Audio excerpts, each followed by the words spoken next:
Representative Riley. Thank you, Mr. Chair, Madam Vice Chair, members of the committee. My name is Alex Riley. I'm the state representative from the 134th District, which covers parts of Southwest Springfield, the city of Battlefield, and Greene County. Thank you for allowing me to present House Bill 271 to you this evening. This is the Regulatory Reduction Act for APRNs. At a high level, this bill is designed to improve access to care and reduce the cost of care for patients in our state. I think those are two items that all of us in the legislature are extremely focused on, and this is a possible tool in the toolbox that we have to do that. The way the bill does this is, broadly speaking, it removes a series of government-imposed regulations on a number of medical providers in our state, and these are APRNs, Advanced Practice Registered Nurses. These are folks who have a great deal of training, and they are trained to do a lot more things than the state of Missouri currently allows them to do. The way the bill operates is it removes a series of regulations that prohibit APRNs from practicing to the full extent of their training. And just briefly, the items that it removes are, it allows the State Board of Nursing to provide APRNs in Missouri a state license to practice versus a document of recognition. And we've got a number of folks here who actually practice, and they'll be able to tell you why they think that is important. Importantly, it also removes a series of artificial and outdated barriers to practice, and a number of these were waived during the COVID emergency a couple years ago.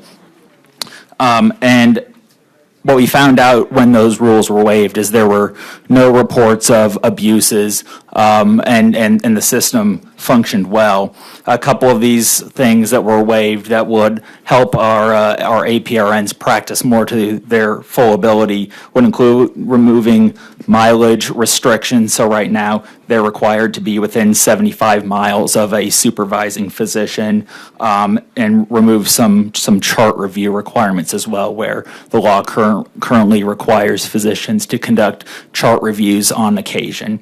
And these are all things that the APRNs say inhibits their ability to practice fully and provide more care and opportunities to care for their patients.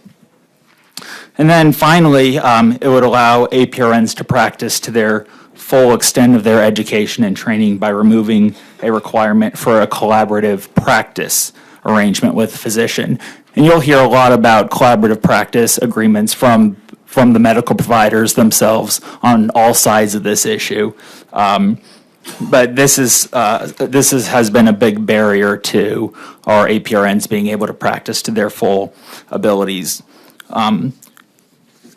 There's a clear trend in the country right now going in the direction of House Bill 271 and opening up the scope of practice for APRNs. And if you haven't seen it yet, I'm sure there probably will be something coming around at some point that will show you the number of states that now have full scope of practice for APRNs. And this isn't a red state issue. This isn't a blue state issue. You can look at the map, but you'll see you have West Coast states like Washington and Oregon that have gone in the direction that we're trying to go with House Bill 271. You've got almost all of the New England states that have gone in this direction, as well as a number of states surrounding Missouri like Iowa and Kansas. And what we've seen in those states is there's not been any data suggesting that you're seeing increased harm to patients. There hasn't been any data showing any harm for that matter. And one of the things that I've been especially interested in over the past couple years before I decided to carry this bill was, we'll hear a lot of testimony today saying that this is going to harm patients and it's going to put patients in danger if we open up scope of practice for APRNs. And I've been asking for specific numbers, specific data for years now that show that this will harm patients. And I will say, if I saw those numbers, I would not have carried this bill. I would have had no interest in doing that. But I haven't. None of those numbers have been provided to me over the years now, and my only conclusion is it's because they don't exist. So as you're hearing the testimony from all sides, I would keep that in mind, and also I think it would be good for the committee to try and get those numbers so we can actually look and see if there is proof of harm to patients. With that, I could comment on a number of other things, but I suppose that's enough for now. I know we've got a lot of people that want to talk. So I'll open myself up to questions here in a moment. But I would also note, I'll be able to comment on some things, but I know that we have a lot of medical providers here on both sides of the issue who will be able to dive into the technicalities of why these things really matter to them on both sides. So again, happy to answer any questions, but on those more technical pieces, I'll probably ask you to ask some of those to the medical providers themselves because they'll be able to give you a better, more full answer. Okay, questions? Representative Sykes. Yes, thank you. To inquire? Go ahead. Thank you. Hopefully this is not a too technical question, but are APRNs traditionally supervised by an attending physician, or do they by and large operate independently of that physician? So right now, they are required to have some degree of supervision.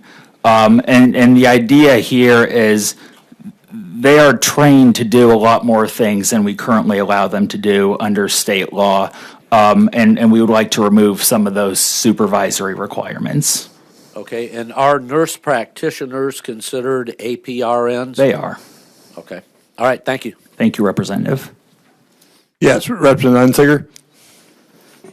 Thank you, Mr. Chair. To inquire. Go ahead. Thank you, Mr. Chair. A couple questions. First of all, there's a lot of different medical providers. I looked through this bill and noticed, let's see, there's APRNs, physician's assistants, assistant physicians, registered professional nurses, and licensed practical nurses. Do you know the difference in these categories? And if not, I hope somebody else will explain. I am sure somebody can walk through those, but I could give you a rough summary of my understanding, but there's probably someone who can articulate it much better. Yeah, I would like to know the difference between those categories and what the educational and practical requirements are for Absolutely. those. And then does your bill address anything about revoking a license? I don't think it does. For example, if somebody is convicted of a felony, can we revoke their license? That would be something to look at. Yeah. Okay. Thank you. Thank you. Thank you, Mr. Chair. Other questions? Representative Thomas. To inquire, please. Go ahead. Thank you. Do you know in the current law where it makes any limitations on APRNs practicing to the full extent of their license, their training, their expertise, their education? Where is that language that's limiting them, and what are you replacing that with? Yeah, so I think the language that at least the APRNs feel limits them is the language in front of you today, especially the collaborative practice piece. And I think that there would be some people here who would be able to speak to what exactly in there they think limits them to do certain things, and I'll defer to them because I wouldn't want to put words in their mouth. So, again, we'll definitely talk more about that, but so to the best of your understanding, it's not a matter of particular skills or practices or techniques that they're not allowed to do. It's just the fact that they require supervision. I mean, again, that's your understanding? I think that's a piece of it, but again, I don't want to put words in their mouth. Okay, because I think that needs clarification, because I don't know that there's anything that actually limits the skills and abilities, but within a network of provider supervision, which is the collaborative practice arrangement. But okay, thank you. I'll ask another individual. Thank you. Thank you, Representative. Other questions? If not, I have a couple. You are an attorney, correct? Correct. You are a licensed attorney. Correct. Let's look at what's good for the goose is good for the gander. What if we took and that we could read law again and practice law without a license, or with a license, but not a law license, but similar? How would you feel about that bill? So to be honest, I would actually be in support of a lot of rules and changes along those lines as well. So I appreciate where you're going with that line of inquiry, but Well, let's ask another specific thing in relation to law. Would you be opposed to removing the Missouri plan for Supreme Court justices in, where the bar only gives certain numbers of members to the governor? Would you be opposed to limiting that? I have a lot of concerns with the Missouri court plan Okay. and would like there to be some significant reforms made. I'm wanting to get a standard. We have, as a legislature, we have bills on allowing physical therapists more leeway. We have bills allowing chiropractors to do work on horses without a veterinarian present. We have all kinds of bills that are eliminating what we have historically worked under as practice acts. And my question is, your intention, or you think that'd be all right for any of those to be challenged in that way? Well, I think By the way, when I ask those questions, these aren't choosing a side. I'm just trying to get a perspective of where you're coming from. And I appreciate that. And I think every category should be debated on its own merits. I think in some respects, in some areas, it makes sense, and I think in others, it probably doesn't. So, for me, I've looked at the data coming in from around the country, and and it seems pretty clear on the proper direction to go here. And for that reason, I'm supporting and have filed this bill to expand scope of practice for APRNs. But, some of those other bills you mentioned, I like probably better than others, and some I may not be as excited about. But I think each one of those bills should rise and fall on their own merits. I don't think we can lump them all in together in one category. What type of research have you done on data, either research that's been presented to you or other research as you looked at this, that you have personally looked at in preparation for this? Here's the question. In the last week, as a committee, we have got substantial data. Is reams fair for the committee? We have reams of data that appears to be contradictory. Yeah. And one of the things I hope to get out of this committee hearing is data, is it subjective, is it objective, or is it hard studies of here is data and where it's presented from? And so in your research getting ready for this, what data have you looked at and from what sources to lead you to believe that there's no difference in outcomes? So I would say I've probably seen all the same data that has been presented to this committee over the past few weeks. I sat on a committee called Professional Registration in the past 2 years where these bills have gone through previously. So as a committee member, I listened to the arguments on all sides, looked at all the data presented as a member of the committee analyzing these bills, and then as I was looking and considering whether to file it myself, looked at that again, including data from all sides. I reached out to the folks opposing this bill to let them know, hey, I'm looking at filing this. I'd be interested in visiting with you about that, asked for information, asked for data, reviewed what they provided. So I can compile a list and provide it to you at some point if you would like, but it is voluminous and probably the same reams of data that you all on this committee have been inundated with over the past few weeks. And our committee historically is short, but they have been very good on studying what's presented to them. Yep. I don't know if any of us could have studied all of the data that's been presented to us on this one, because it has been huge. So, thank you. Other questions? Yes. Representative Tennant. To inquire. Go ahead. Do you know if APRNs are currently able to serve as a primary care provider? I don't know that I do know the answer to that question. I'm sure somebody else can probably answer that. I think that's an important distinction. I also wanted to ask you a couple questions just on a couple points. On page 25, you have some mark out related to certified registered nurse anesthetist. Is that? So the only portion of this bill that deals with the CRNA piece is dealing with that, allowing the State Board of Nursing to provide the state license versus a document of recognition. Nothing else in this bill addresses the CRNA aspect of it, and that's not my intent. I think there's another bill you'll be hearing here shortly that's the CRNA piece. Okay. And then on page 32, there's a reference to section 335.176, which we talked earlier, actually references to page 50.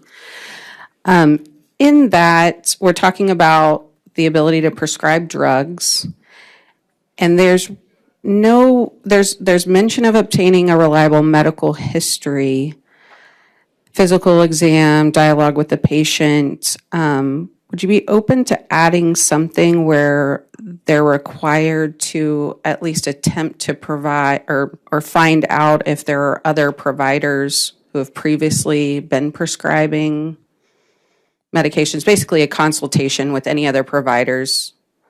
Yeah, I'd be happy to take a look at that. I think this bill is very much a work in progress, and I'm open to discussions over any aspect of it. Sure. And then my only other questions on page 42, line 28 says the Board of Nursing may grant a certificate of controlled substance prescriptive authority. Is that something they're already doing for this? I'm sorry, Representative, would you repeat the page number? 42, line 28.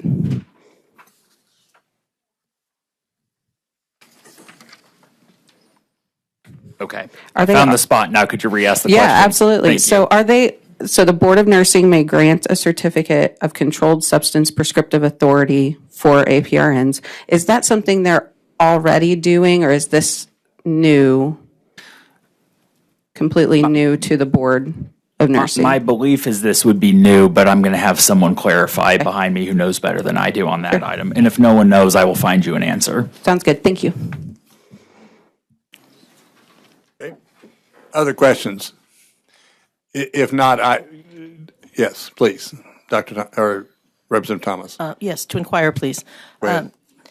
There has been a tremendous amount of information brought forth, and just some of those bits of data do contradict, as Chairman Hayden was saying, the information you're testifying to, that there's not a difference, or well, let me explain.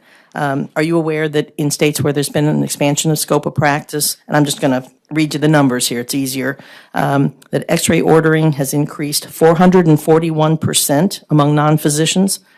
Non-physicians needed 2 times the number of biopsies to screen for skin cancer. Patients were 15 times more likely to receive an antibiotic for an infection that was viral that didn't need an antibiotic if it was a non-physician prescriber. 6.3% of nurse practitioners prescribed opiates to over half of their patients, compared to only 1.3% of physicians. One of the leading ACOs, accountable care organizations, that use non-physician primary care providers showed that they have an increase of $43 per month in their average cost, which translates over time to a $10.3 million difference in annual spending. So nurse practitioners are actually, and non-physicians are causing higher cost of care, ordering more tests, prescribing inappropriately in some cases. I certainly would vehemently disagree that there's not data out there. And have you come across any of these statistics? I was looking at the page you were holding there, and it looked like something I had seen before. Okay. Yeah. So again, I think this is one of those items where you have folks on both sides that have an opinion on it, and I think that's one of the values of this hearing is you're going to be able to hear from all sides and inquire and form your own conclusions based on the data and facts and information provided. Other questions? Thank you. Yes, Representative Nixon. Go ahead. So you've heard or sponsored this bill in previous committee, correct? This is my first year sponsoring it. I've heard it before as a member of the committee, but the prior representative who had worked on this issue is no longer in the House, so I picked it up. Okay. And with all the information and data that we received, we have received emails on top of emails. And so you stated that you are, in fact, an attorney, correct? Correct. Okay. And I just want to know what's your inspiration for this bill to pass this particular bill without the data or without the knowledge of being able to answer any of the questions that have been asked? So I think my inspiration for trying to work on this bill is I'm trying to work to improve access to care in the state, reduce cost where we can, and you're going to hear a lot of information that is going to back up the position that this will do that.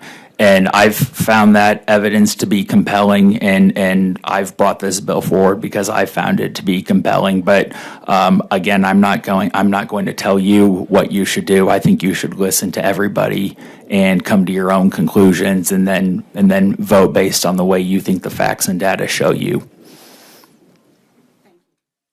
Other questions?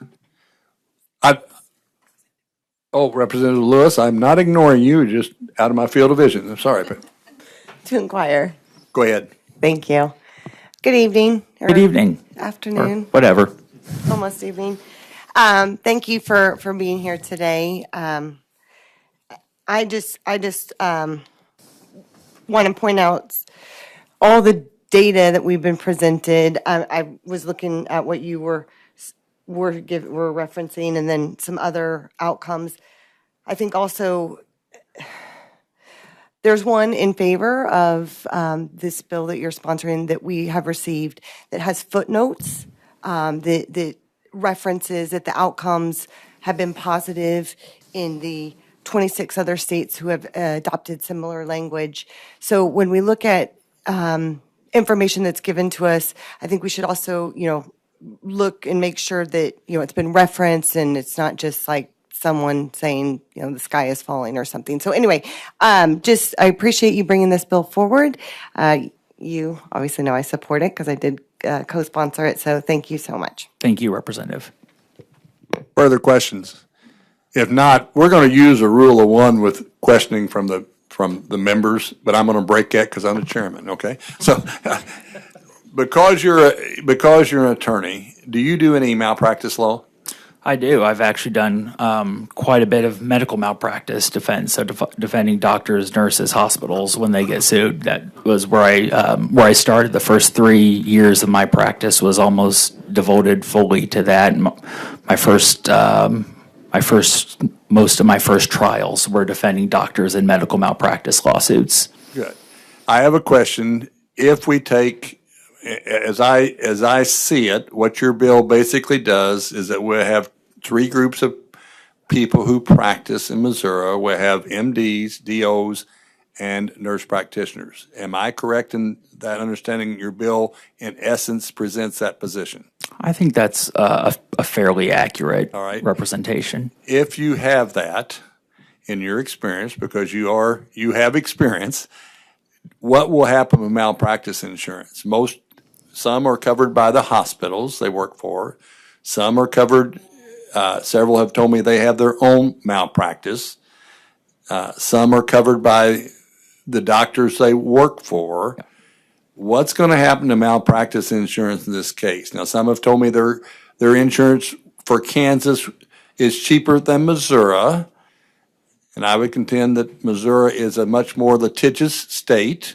That is correct. And if people come to Missouri to sue because we have better juries for settlement, correct? That is also correct. All right. So what's going to happen to our malpractice insurance for nurse practitioners if they practice basically without physician authority in the situation? I don't know the answer to this. I want to know what you think. Yeah. No one has come to me and told me that they think that this would increase the cost of malpractice insurance. If people do think that, I'd certainly like to know. But I appreciate the question. I think that all that we're doing in this bill is removing some government restrictions that are in place. There wouldn't be anything that we're doing here that would prohibit a hospital, for example, to require a collaborative practice agreement. For example, if Cox Hospital or Mercy Hospital, where I'm from in Springfield, wanted to require collaborative practice or have some of these restrictions in place, they could still do that. So if they felt that if you have providers, for example, from Cox Hospital, which is self-insured, if they well, that'd be a bad example. Let me go with Mercy Hospital. If Mercy feels like this would be a situation where not requiring collaborative practice could potentially escalate their malpractice insurance, they could still require anyone that falls under that Mercy umbrella to still have collaborative practice. All we're doing with this bill is requiring, or it would be eliminating the state-imposed regulations. So Washington University in St. Louis could still have something. Any medical facility, group, whatever, in the state could still impose that on itself. All we're doing with this bill is eliminating the government mandated, the state mandated requirement. Okay, thank you.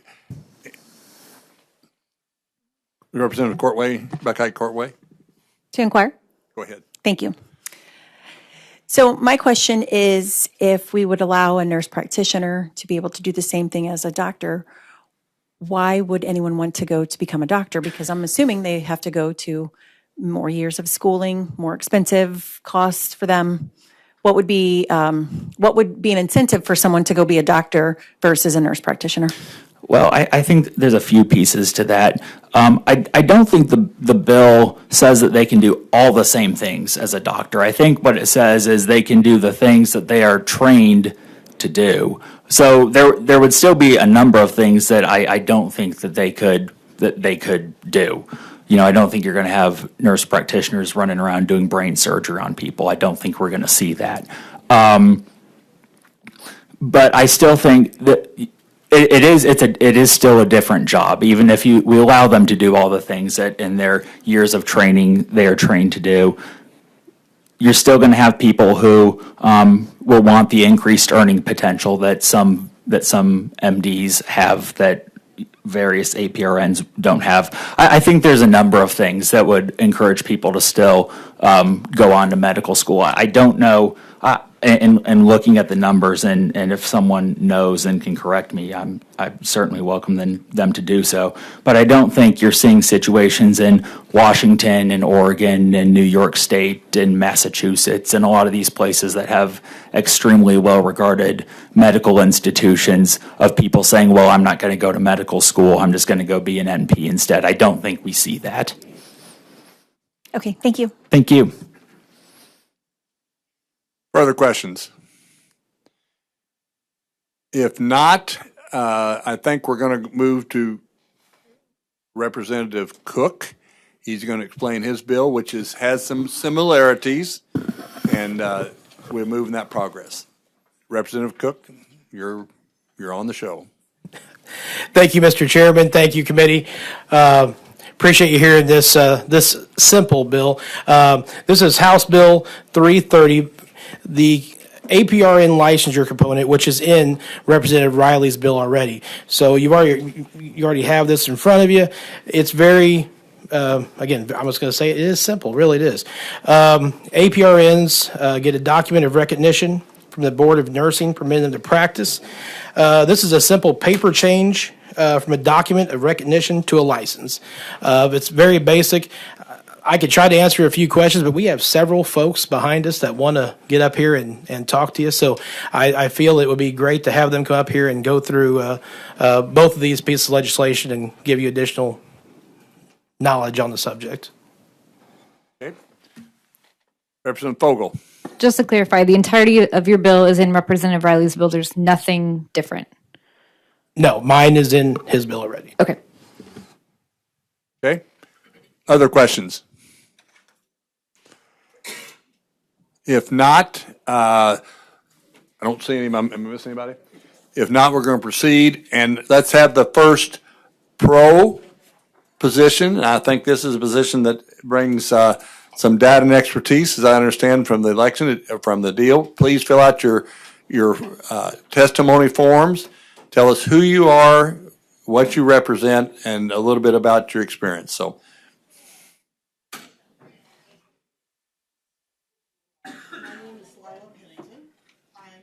is your mic on? I don't know. Maybe there. Yeah, I think it is. You may have Okay. to speak into it. Okay. My name is Lila Pennington.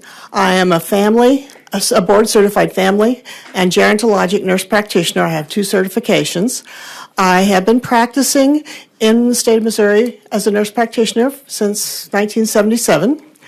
I practiced for 19 and a half years in public health, where I did clinics that physicians hardly ever, if ever, came to. I did both baby clinics, I did family planning clinics, women's health clinics, prenatal clinics, and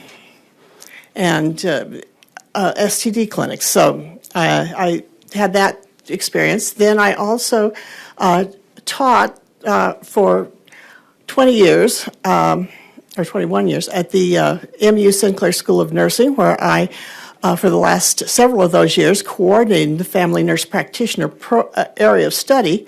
So I'm very familiar with the education that advanced practice nurses have to go through. I just want to hit a few highlights. I have submitted written testimony, which goes into more detail, but I have some highlights that I want to know, because I know your time is short, and I want to be respectful of that. I know you'll be presented with more information on this, but there is a severe primary care provider shortage in Missouri, especially in rural counties. The current restrictions that we have, having to be within a 75-mile radius of the physician we collaborate with, and numerous others, inhibit our ability to actually go and help answer those access problems in those counties that currently don't have primary care. There's been some question about, do nurse practitioners go into rural counties? And there is a study from Johns Hopkins School of Public Health and Economics that looked at 9 states while they had a collaborative practice agreement, and then looked at the same 9 states after the collaborative practice agreement requirement was removed. Their percentage of nurse practitioners that went to rural areas increased substantially. So we are willing to go into underserved areas. And all of my clinical practice has been in with underserved populations. So actually, I've been here before the law and since the law requiring a collaborative practice agreement has been in place. We had access issues when the law was passed. Since that time, the access to primary care in Missouri has decreased. It hasn't gotten better, it's gotten worse. And part of that is because of the requirement of the collaborative practice agreement, which inhibits APRNs from doing what they can do. Health outcomes.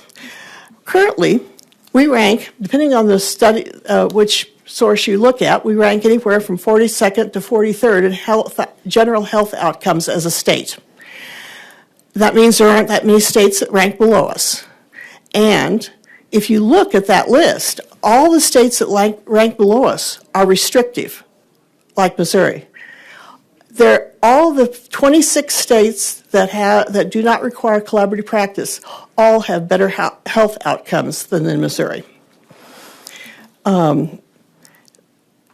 There are 40 years, there's over 40, about 50 years of research on nurse practitioners and other APRNs and the quality of care that they give. And they have found, in fact, you were asking about research, I have a 8-page annotated bibliography, and that's only a few of the studies. Some of those studies are, okay. So anyway, we have, yes, so we can improve, and we can improve the Medicare access to Medicare and Medicaid beneficiaries. We can decrease hospitalizations and re-hospitalization. That's according to a study that I participated in.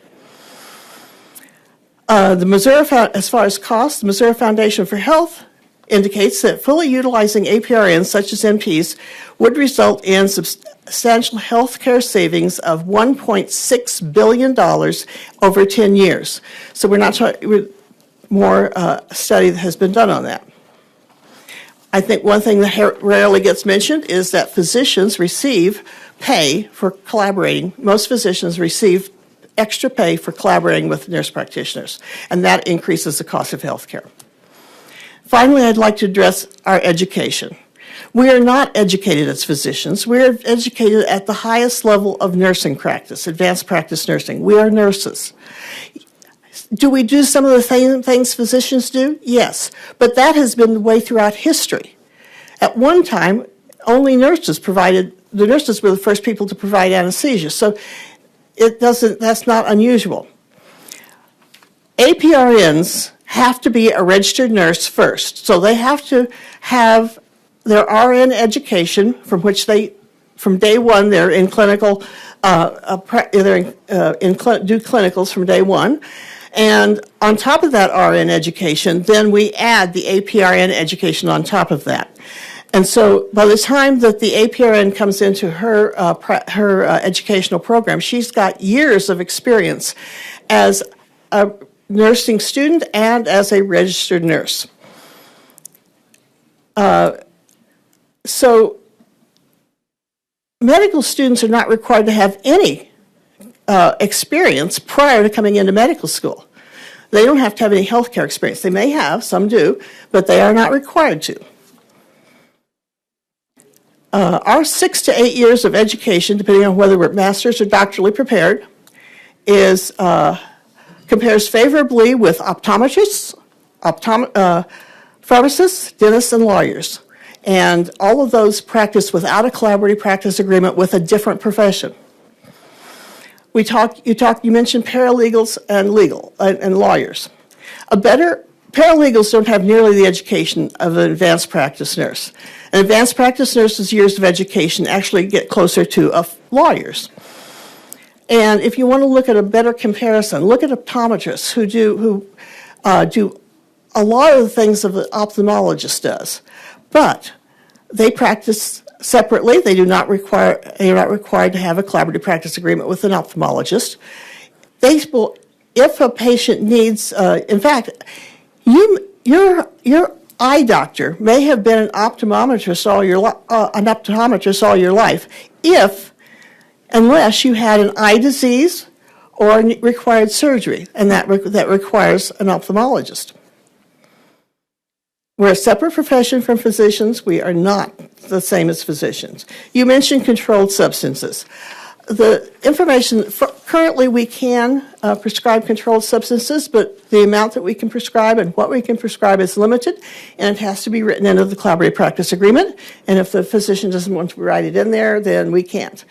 Now, I heard what some of the data you had, but if you look at the National Practitioner Database, which looks at complaints against physicians, nurses, nurse practitioners, PAs, a wide variety of healthcare professions.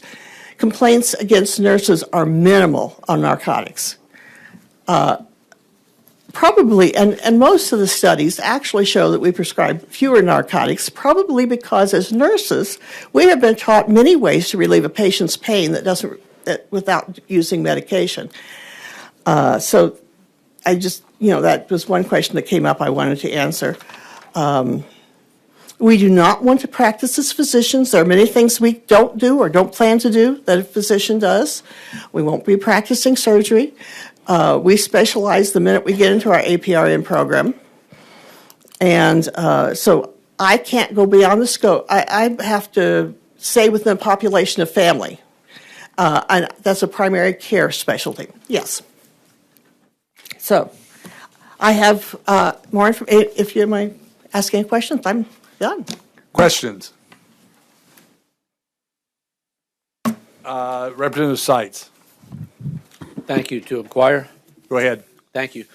Changing the mileage piece and residency requirement seems like a no-brainer because we're doing that with other occupations such as policing so that we can get qualified people into those areas and they may not actually live there with, say, in a 75-mile radius. Do you think Missourians would be better served if we change the mileage requirement like this bill is trying to do? I don't think this bill would remove any mileage because it would remove mandated collaborative practice agreements. I don't think it would help because some physicians don't want to be 75 miles away from somebody that they supervise. If they don't want to be 75 miles away, they aren't going to want to be 200 miles away. So I don't see how that's going to change things in a rural area. Okay, thank you. Representative Keithley, To inquire. go ahead. Thank you.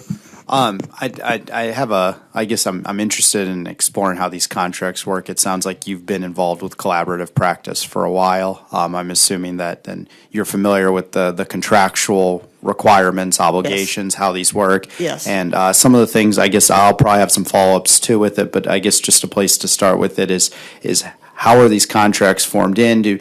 Does a nurse practitioner approach a physician? Is it the other way around? And how is payment received? Is it a per patient? Is it a per work done by the doctor? And what do these contracts look like generally? That depends on where the nurse practitioner is working. If the nurse practitioner is working within a system of clinics that a hospital owns, the hospital will negotiate the collaborative practice agreements. They'll find the physicians to practice with the collaborative practice nurses, and they will pay them substantially an substantial amount to collaborate with nurse practitioners or advanced practice nurses. I know in the past I've heard from some APRNs who owned their own clinics, and their collaborator might charge them up to $30,000 to $40,000 a year just to sign that collaborative practice agreement, so they could operate a clinic in an underserved area. So is that's like a flat fee that gets paid out? It's not rated per patient. Do they take into account what the practice is like? I think volume, anything like that. How much work? I assume in collaboration that depends. It's different with every physician. Yeah, that's going to depend on every physician. The collaborative practices I've been in the health department, most of the physicians, because we saw patients who couldn't pay, and most of the physicians did not charge much, if anything, for that. But then they didn't do much of anything either. The public health has an exemption in the collaborative practice agreement, and the physicians don't have to review as many charts. They don't have to be present at the clinic at any time. So their responsibility is a great deal less. And as a nurse practitioner at a public health clinic, I was very independent, except I could only prescribe certain medications depending on my collaborative practice agreement. I have been taught, and I taught my students how to prescribe medication appropriately. I taught the advanced pharmacology class at MU for several years, and in the advanced assessment class, I taught them how to do differential diagnosis and what to do with that differential diagnosis. So APRNs learn to do diagnosis and learn to prescribe.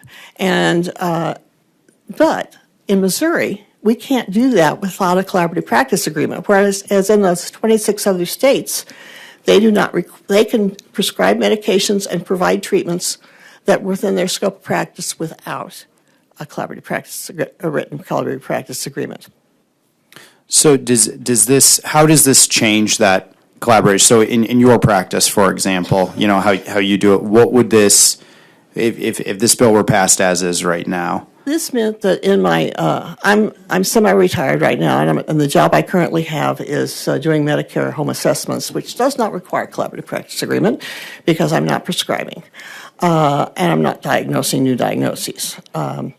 However, in my public health clinic, I saw a lot of patients who did not have a primary care physician or primary care nurse practitioner even. They had no one except the clinic there. And I caught, in my women's health clinic, I caught people with diabetes, with high blood pressure, and with numerous other health problems that had there been no requirement had this bill been passed, we could have expanded our hours in the public health department, and I could have provided care for those patients. Whereas what I had to do was I had to refer them to another clinic several miles away and hope that they went.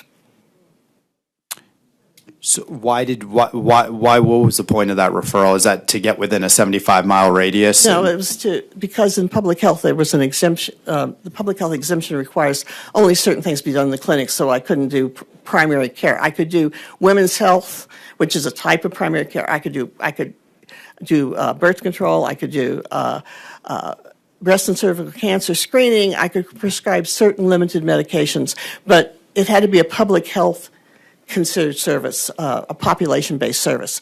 And primary care is not considered a population-based service. Therefore, I couldn't do that because my collaborating physician could not meet all the requirements of the collaborative practice agreement because, he didn't have the time. And so public health kind of I could have done so much more for my patients in public health had I not had a collaborative practice agreement.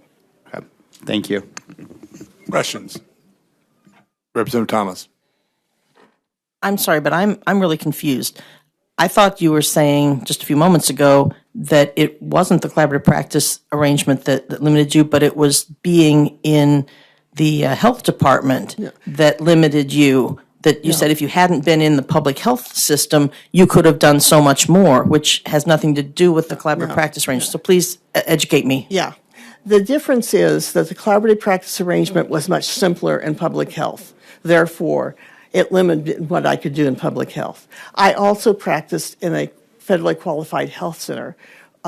Doing primary care there, seeing anything that came in the door from a baby, 4-week-old baby to a 90-year-old woman. I diagnosed everything from ehrlichiosis to pneumonia to the common cold. There, I had a more extensive collaborative practice agreement, but the physician was on that. In that clinic, there was a physician on site. In many clinics, there can't be a physician on site. That's a problem.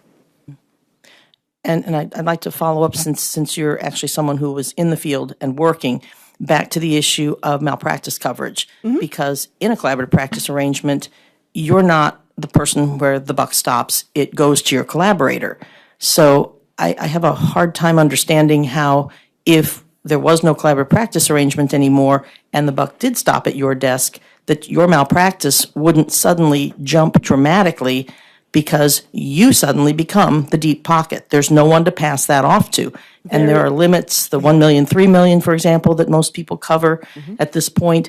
Would your insurance jump to cover those rates? No, I pay insurance as a family nurse practitioner. It doesn't matter where I'm practicing. Now, I can answer that question because at a previous hearing on a similar bill, I was asked, was malpractice insurance higher in the states, the 26 states that allowed full practice authority? No, it is not. I actually applied to my own Missouri malpractice insurance company for a spot in the District of Columbia, which has a very high population of urban underserved population, as well as that's where all, of course, the senators and the representatives are. The District of Columbia is one of the full practice areas. It's 26 states plus the District of Columbia. My malpractice insurance in the District of Columbia, where I could have practiced without a collaborative practice agreement, was actually have been less, about $500 a year less than it was in Missouri. So, and the other thing is, lawyers will sue whoever has contact with the patient. So not only will the physician get sued with a collaborative practice agreement, but I will be sued and anybody else that had contact with that patient. I don't have a problem. I've not seen the malpractice rates go up in the states that have full practice authority. It just hasn't. Well, as was mentioned earlier, Missouri is cherry-picked as very, very friendly to defendants and for big jury awards. So it's very difficult to compare Missouri to another state because that's, again... That may be, but surely out of 26 states and the District of Columbia, there'd be one other state that was as litigious as Missouri. And the malpractice rates are not changed by state. I'm not curious. Okay, and I'll take you at your word. I have some questions about that. But back then also to education. In no way are nurse practitioners comparable to physicians. I mean, there's no residency. I mean, you have hundreds of hours of training, but there's thousands, up to 10 and 20,000 hours of training for physicians. Again, the statistics I see are that upwards of 60% of nurse practitioner programs are either fully or significantly online. That's not hands-on, and the practicum work is not necessarily with people that are part of the program. They're not necessarily medical educators. There's not a standard of care there. So could you possibly address any of that? Yes, I can, because there is a standard of care. Nursing schools are accredited by there are two different accrediting organizations for schools of nursing. And school nursing, an APRN program is accredited by one of those two. They have standards. They have who can be preceptors, who cannot be preceptors, and how often you need to meet with a preceptor. We would develop preceptor manuals for our preceptors. You know, a lot of physician training is not necessarily done in the medical school where they are. I know medical students who have gone off to train with a physician. The physician I practiced with in my fairly qualified health center used to have medical students come in and follow him around and get part of their clinical experience there. He wasn't on faculty anywhere. In fact, sometimes he would send them with me to see patients.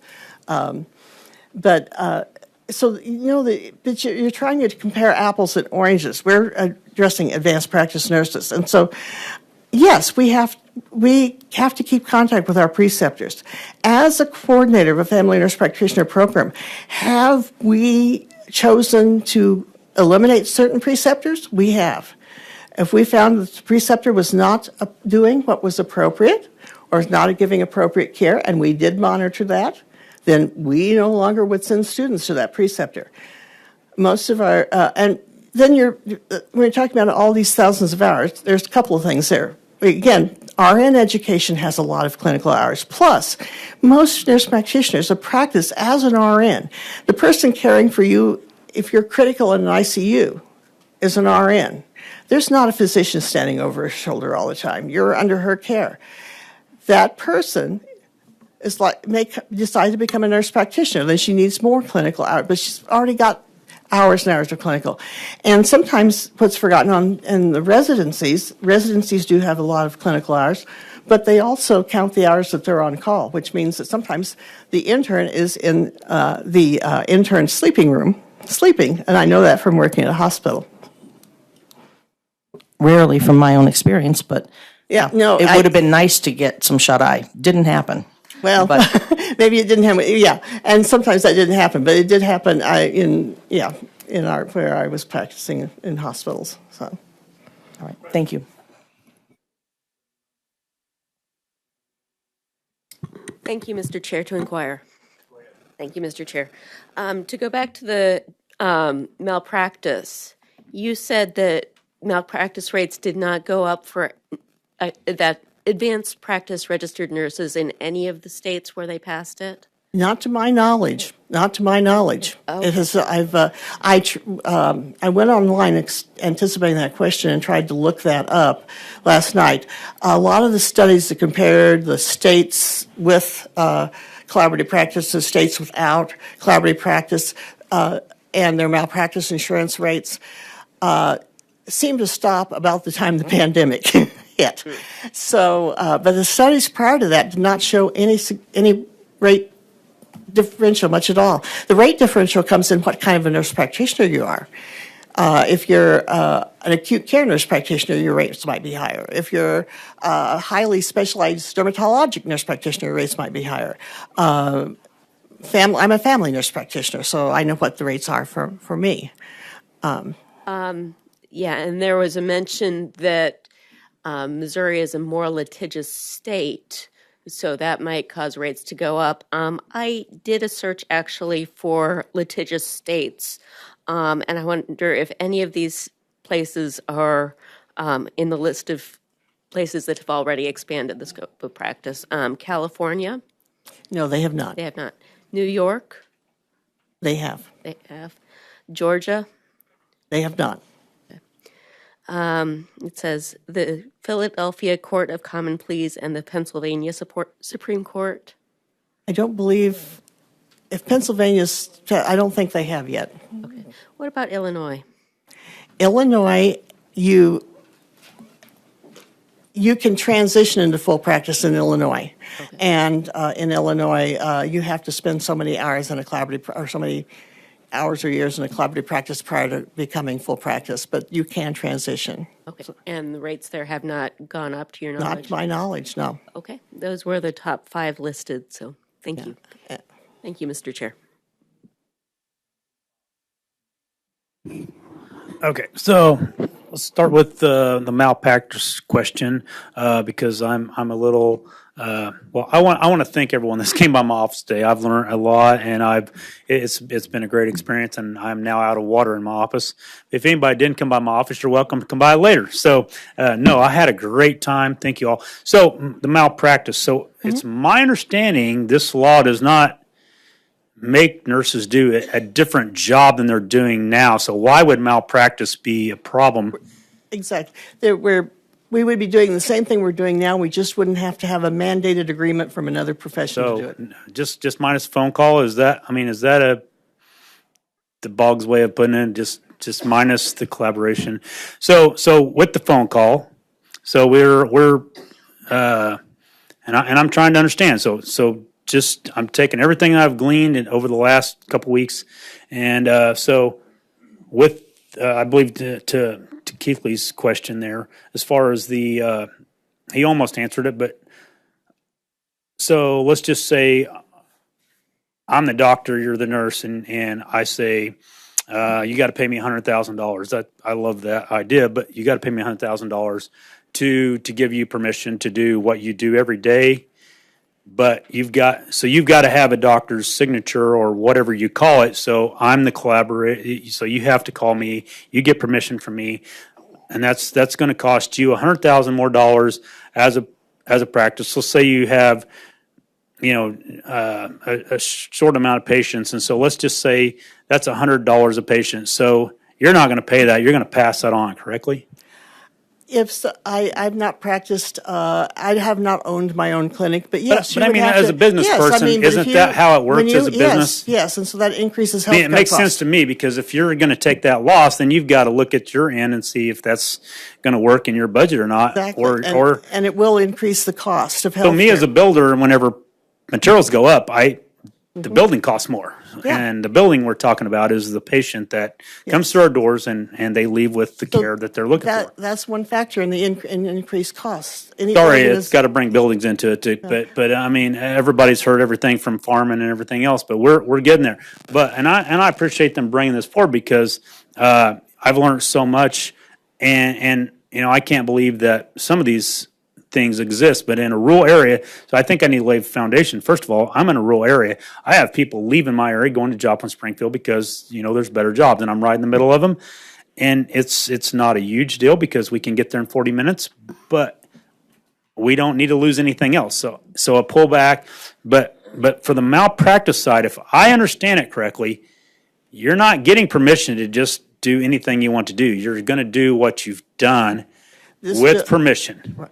This bill would only give us permission to, to practice what we have been educated to do. Nothing past that. So you know your limitations. You know what you're able to do. You know what you've been doing. Right. And we refer to physicians all the time. I referred to cardiologists. I referred to dermatologists. I referred patients to.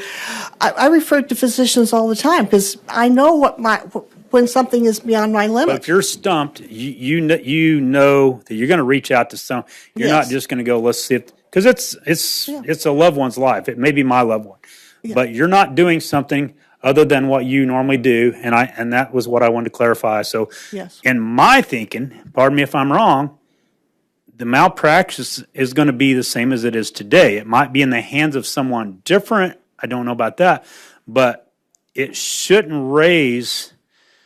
I mean, maybe it will at the beginning whenever people's figuring out, but once you learn, you know your limitations. Mm-hmm. So, thank you very much. Thank you, Chairman. I believe that answered my question. Other questions? I do have one quick one in relation to malpractice. Yes. What do you know what your limit is? What my limit is? What's your limit? Is it $1 million, $3 million? What's your limit? I believe it's I believe it's a million per episode, up to 6 million per year. And that would determine, the level you have, determine what the malpractice rate is. Yes. And the insurance I could, people if I wanted to go for a lower malpractice rate, I could. you could go for a lower. Insurance people I talk to say that, hey, the reason your rate is lower because you're either working in a collaborative or you're working for a hospital. And if you take that away as an insurance, their risk-benefit ratio goes up and they would charge you a higher rate, and that most of the physicians are at a 3 million or higher rate. So when that happens, your insurance is going to go up to be at the same level of risk that he is. Does that make sense? That makes sense, but so far we haven't seen it in any of the states with full practice authority. All right. And again, my question is, And a lot of those nurse practitioners are not practicing with a collaborative practice agreement. and my question is, with St. Louis particularly, where it is, people try to get into St. Louis jurisdiction because of what lawsuits are scheduled and at what rate. That is a question I have, different than some of your others. I mean, I think we're known nationally for our settlements have been. That's the question. So That's all a right. Missouri problem. And your testimony is, what percent of nurse practitioners' training is online? Okay, the online component, because I taught both classroom and online. And I will tell you the difference. The difference was, Can you give me a percentage? no, because the didactic, the book learning part was online. And the clinical is done with preferably another APRN. Most schools require that most of their APRNs do clinical hours with another APRN, although they can do it with the physician if they can't find an APRN to do it with. So how competitive is that? How competitive is that? Yeah, I mean, like competitive as compared to competitiveness for medical school, DO school. How competitive is that? To find a collaborative practice? No, how competitive is your studies? In other words, are you graded on the curve? Are you graded on performance? Does everybody pass? How competitive is that? We are, at the school where I taught, we were graded on a strict A, B, C, D scale. If you made a C in a clinical course, you had to repeat it. If you made a C more than once in a clinical course, you were gone. Okay, that was answering my question. All right. Other questions? If not, thank you very much. The next person would be a for against who has a significant amount of data. Who might that be? Okay. Give your name, sign the roll, sign in, and tell us about your testimony. Thank you. I'm Dr. George Haruza. I'm a dermatologist specializing in skin cancer treatment, former president of Missouri State Medical Association, St. Louis Metropolitan Medical Society, and the American Academy of Dermatology, and adjunct professor of dermatology at St. Louis University School of Medicine. So thank you for allowing me to testify on these 3 bills. Actually, 2 bills, I understand. Sorry. So I'm testifying in opposition to those bills. I speak on behalf of the Missouri State Medical Association that represents thousands of physicians in Missouri in strong opposition to these bills. Patient safety of Missouri residents, your constituents, should be top of mind when considering changes to Missouri healthcare laws. Any proposed healthcare legislation should be assessed to whether it advances high-quality, affordable, accessible healthcare for Missouri residents. These bills earn an F on all counts. Malcolm Gladwell estimates that it takes 10,000 hours to become an expert in a discipline. How do nurse practitioners and physicians compare? Nurse practitioners have 2 to 3 years of post-college education versus 4 years for physicians. Nurse practitioners have no residencies but 500 to 720 hours of preceptorships, while physicians have 12,000 to 16,000, that's for dermatologists, of direct patient care through residencies and fellowships. That's in addition to the previous 2 years during medical school where they have clinical training as well. And even more concerning is that 60% of, as Dr. Thomas mentioned, of nurse practitioner programs are 100% virtual. And then they do the 500 hours of clinical training outside that. And we all know the disaster virtual education had on our K-12 students. So do you want to have someone who has been virtual training or learning to be able to work on you? Finally, physician training is multiple years of gradually increasing responsibility and independence with rigorous understanding of differential diagnosis in residencies accredited by the ACGB. APRN clinical training is through mostly observational preceptorships with variable quality control. In medicine, such preceptorships were replaced by residencies almost 100 years ago due to the inadequate training preceptorship offered for independent practice. The evidence in practice is also compelling. In my specialty of dermatologist, nurse practitioners perform twice as many biopsies to find a skin cancer than a dermatologist. Nurse practitioners prescribe opioids to more patients than physicians, which is concerning at a time of the opioid crisis we are experiencing in Missouri. Really, we don't need to be prescribing more opioids. They order many more laboratory tests and imaging studies and prescribe more antibiotics than physicians. In the emergency room, patients treated by nurse practitioners without physician involvement have worse outcomes, especially for complex cases. This suggests that nurse practitioners are less certain of their clinical diagnosis, evaluation, and treatment plan than physicians. Also, what about consumer protections?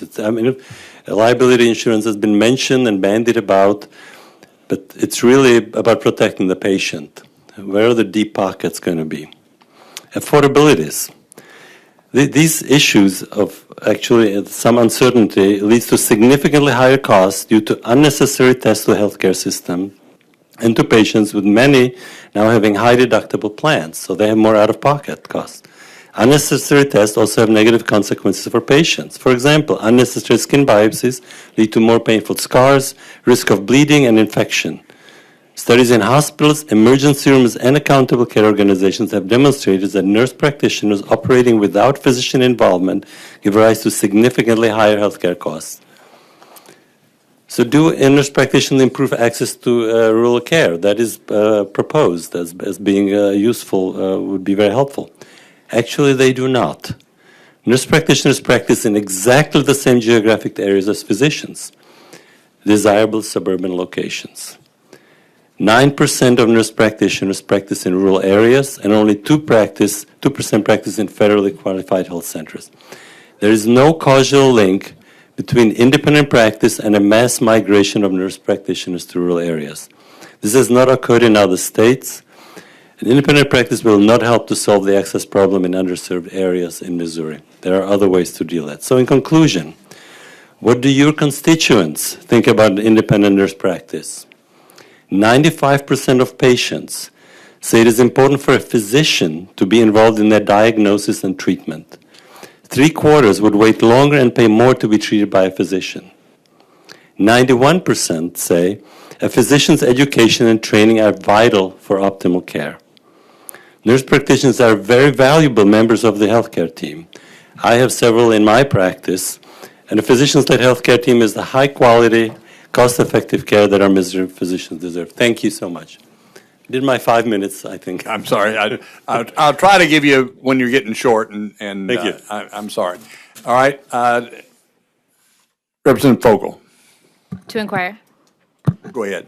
Thank you. Can you walk me through, in a typical collaborative practice agreement, and I don't know if this is defined by the agreement, by statute, by something else, but at what point do you, as a doctor, review the charts of your nurse practitioner who's working underneath you? Can you walk me through the timeline of that process? So myself, I actually work with a physician assistant, and I review all their charts, every single one. Nurse practitioner I work with, I review every single chart. So I'm maybe an outlier, but I feel it is really important for me to be involved, because it is also my license on the line when my nurse practitioner takes care of patients. What is the requirement, though? Is it 2 weeks? Is it 30 days? I would imagine that's defined somewhere, that the doctor has to review the charts within a certain timeline. Do you know what that timeline is? I do not. Okay, because my question is, a lot of the concerns that you brought up are related to cost of healthcare, over ordering tests, and it just seems like a lot of the physicians I know maybe are reviewing those charts after the patient's already left, so they're already ordered whatever they were going to order anyway, so it doesn't really matter if the provider has a collaborative agreement or not, because they've already made the choice of what they're going to do in that visit. The provider is not holding their hand in the time that they're in the exam room. Is that fair to say, or would you say that's off base? I would hope that a collaborative agreement is not just a piece of paper. It is a setting where the physician is available to the nurse practitioner, so that when she sees a patient that she has some questions, she's a little bit uncertain possibly, hasn't seen that before, she will contact her collaborating physician so that they can have a kind of curbside consult and address the issue. So that is how you would reduce the problem. I want all of us to be aware that there are male NPs, mid-level providers, and they're female doctors. We're all, everyone in this room has used kind of gendered language, so I want to point that out. So if someone, a subsequent testifier, could explain that to me, I want to understand what that process looks like, because I know, physicians oftentimes, or at least the physicians I know, aren't even looking at that chart until 2 weeks after the visit. And if that's the case, I just don't think that your concerns will change one way or the other based on whether or not there's a collaborative practice agreement. So I would just like to understand that for someone who's coming up next. I totally agree. Thank you. My second question, what was the statistic you listed about FQHCs? Because that seemed really low to me, that only That 2% of nurse practitioners across the whole country. That is from the, I actually have a packet here of references that I have for everybody. Okay, I would love to look at review, that. so That you number can just review seemed those. particularly low, just based on the FQHCs I know in Missouri. So if someone has any counter evidence, I would like to hear that as well. Thank you. Questions? Representative Lewis. Inquire. Go ahead. Thank you. Good evening. Thank you for being here. I just had a question based on what the previous witness said and what you're saying with your collaborative practice. So I think I was very intrigued by the financial, to enter a collaboration that it can cost like 30 to 40K or something. So, and then also, I guess from your experience, you work with nurse practitioners. What is your financial agreement to collaborate with them? Well, what we have in our practice is that the nurse practitioner gets salary or percentage of productivity if they are billing under their name, and the supervising physician usually gets a monthly stipend not related to their productivity one way or the other. I believe in our practice it's about $2,000 a month. Okay. And then is there a financial incentive for signing charts? You get additional money for chart reviews or? No. Thank you. Further questions? Representative Seitz. Yes, to inquire? Go ahead. Yes. I think you suggested that most nurse practitioners practice currently in a suburban setting. Do you think that it's because they practice in a more urban setting because of the restrictions that this bill is trying to alleviate? So really, if this bill passes and becomes law, wouldn't more nurse practitioners begin to practice in rural areas where there might not be the healthcare opportunities that we have in the larger cities? That's certainly not been the experience of states where nurse practitioners gained independent practice. I do have an example of Oregon is a state which has been looked at, and it's going to be in this handout, which shows that physicians and nurse practitioners are exactly in the same locations before and after the law. So there's been no movement of nurse practitioners to rural areas because of the independent practice that they gained. Okay, have you ever practiced in a rural setting? I have not, but some of the physicians in my practice, I have a single specialty dermatology practice, do practice in a rural area in Illinois, in Mount Vernon. Okay, thank you. Representative Boggs, To inquire. go ahead. So I just want to get something straight in my mind, because, from the document you read, it sounds like that there's a lot more oversight. But whenever I think about collaborating, I think about someone being at one location and someone else being at another location. So let's just say, for instance, you're the doctor, I'm the collaborator. I call you, I've got the patient there, and I'm telling you what I see. You're not seeing the patient, right? Well, it depends on the setup you have. You certainly can nowadays. It's very easy to Sure, see and the patient. I get that too. So yeah, that's maybe a piece and another question. But most of the time, if we're collaborating, you're making a decision based on what I present. Is that a correct assumption? That would be how and that's how it actually works when you're training in residency. You present, you're as a medical student or an intern, present to the higher up person the case. Yeah. And often that's actually done off-site as well. So then there's a trust built in between. So that person is really not doing anything above, I hate to use pay grade, but what they're trained for. So you're not giving them permission to do something that they are not trained to do, correct? So if I Correct. collaborated with you and said, hey, I don't even know the situation, but say I've got training to here, you can't give me permission to do here, correct? I've still got my limitations. This law does not broaden my limitations, I guess is the way I should ask that question. As far as what you can do, someone mentioned doing brain surgery, and certainly this law actually is silent on that. Just like the medical practice law is silent on that. I'm a physician and surgeon, and there is no restriction on what I do, so it will be the same for nurse practitioner. So it will be what they feel that they are able and ready to do. And there is nothing saying that they can or cannot do dermatology or obstetrics gynecology, because the law only says they're advanced nurse practitioner, and the scope is whatever their training is, and there is actually no restriction on it. So this removes any kind of checks and balances. Okay, I think I'm confused. Sorry. Thank you, Chairman. Sorry. Questions? Representative Courtway, To inquire. go ahead. Thank you. Thank you for being here. Just a real quick question. In your practice, you said that you check all your charts of the nurse practitioner and the advanced physician. So what is your percentage basically each day or week of how much you actually get to see patients on your own if you're always basically checking over everyone else's work? Well, so I do 40 hours a week of seeing patients, and I do skin cancer surgery.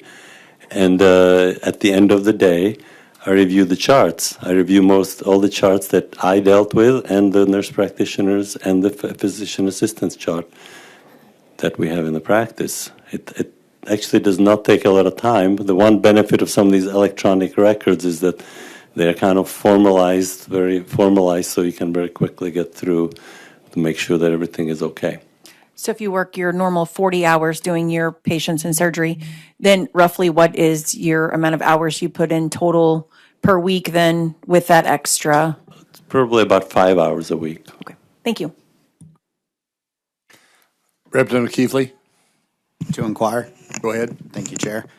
Do you have any collaboration agreements or anything outside of anyone who's on location at your practice or your office? So I myself do not, and our other physicians all have their collaborating agreements with nurse practitioners in their setting. So we do not have off-site, so like the 75-mile type of thing. We do not have any of that. We have everybody's on-site, and they're most of the time directly supervised, really, because there's a physician there at all times. Okay, thank you. Representative Hunziker. Thank you, Mr. Chair.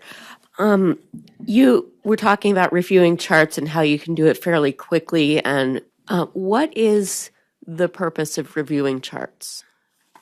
Is to make sure that we don't have any surprising outliers, because the dermatology is a very visual field, so we have pictures in there. So I will look at the picture and make sure that the diagnosis matches, and then also look at if they have a diagnosis, if the treatment matches. Also, we generally do not have nurse practitioners seeing patients as a new patient. You usually see them as established patients. So they already have an established diagnosis. We do not have them actually do the original diagnosis. So you're making sure the treatment matches with the diagnosis that you gave them, the patient, is that right? Originally, and of course there can be changes because it's an established patient. Sometimes new things come up. Of course. And you review your own charts too? Yes. Is the review process the same for your chart as the nurse practitioner's chart? Mine may be a little faster because I actually saw the patient, so I remember the patient, and so I can that goes faster. So you look at it and say, "Yeah, I saw the patient, and I put down what I thought thought was at the time." Thank you. Okay, thank you, Mr. Chair. Representative Gregg, Inquiry? go ahead. Thank you. So you said you do have some APRNs Correct. on site? Yes. Okay. How many do you have? Well, in my setting, I have one, and then in our other upstairs in the same building, we have one now, and then in our Illinois office, we have two, and we have another Illinois office. We will be getting another one, so we have a total of about 4 or 5, but different physicians are supervising those. Sure. Okay. How often do you find errors in their recordings? Fortunately, the ones that I have had that have been with me my physician assistant has been with me for 7 years, and I find those quite rarely. In the beginning, did you find many? But in the beginning, I find a lot more, and that's where in my mind the collaboration comes in, when we discuss cases and talk about how we might want to handle them differently and what would be a good way to manage the case. Okay. And you said you've got about how many? How much time do you spend checking over there? It's about 5 hours a week. So 5 hours a week for the one that you've got? Yes, for the one that I've got, yes. Okay, thank you. Actually, I'm sorry, I misspoke. I have two, because I also have I do now have actually a second one. So and both on site sorry. then still? Both on site, yeah. Both on site. So I apologize. I didn't want to. Representative Seitz, is this your second time on this person or not? Yes, as a chairman of tourism, I think that allows me to ask 2 questions. I'm sorry, you're not the chairman of this committee. Thank you, sir. I give you permission, but again, in sake of time, and I abused that while ago, and I apologize, but in sake of time, make her quick. Okay, thank you very much. All right, you inferred while speaking to Representative Boggs that APRNs would be able to treat possibly outside of their training.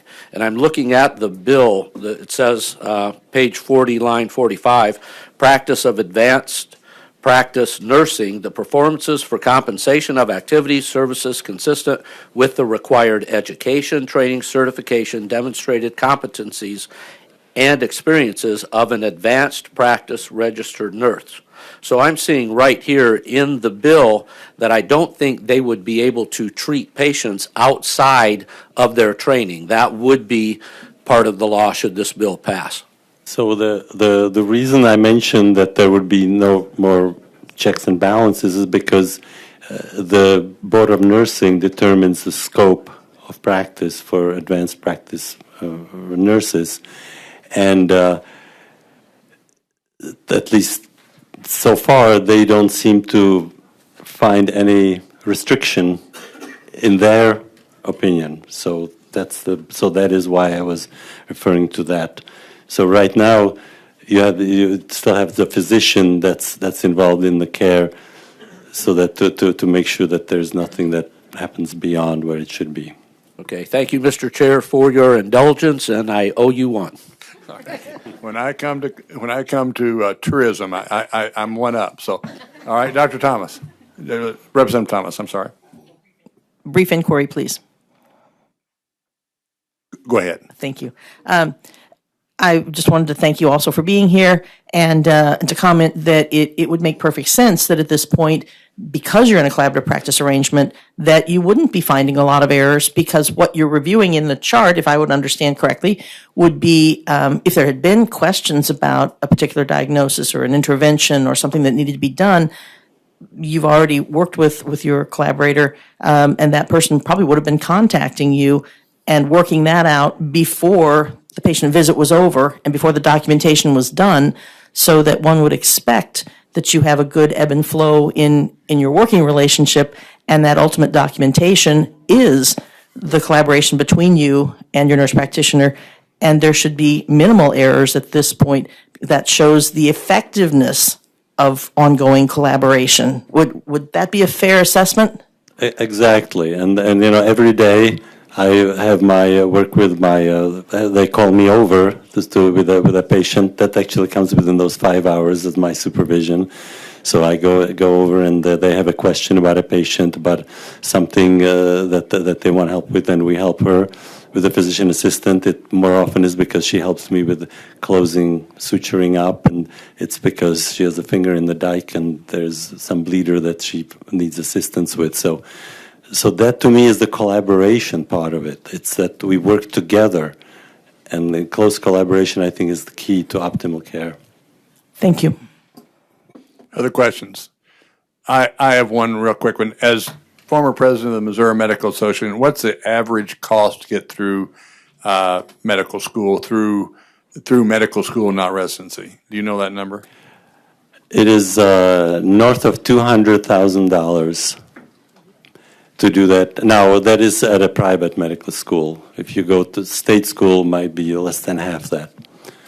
Unless you go a father of somebody's been through there. I wish we'd got through in $200,000 because that was for the reason we didn't.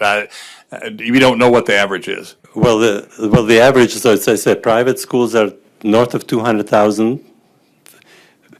And actually can go all 250, 260.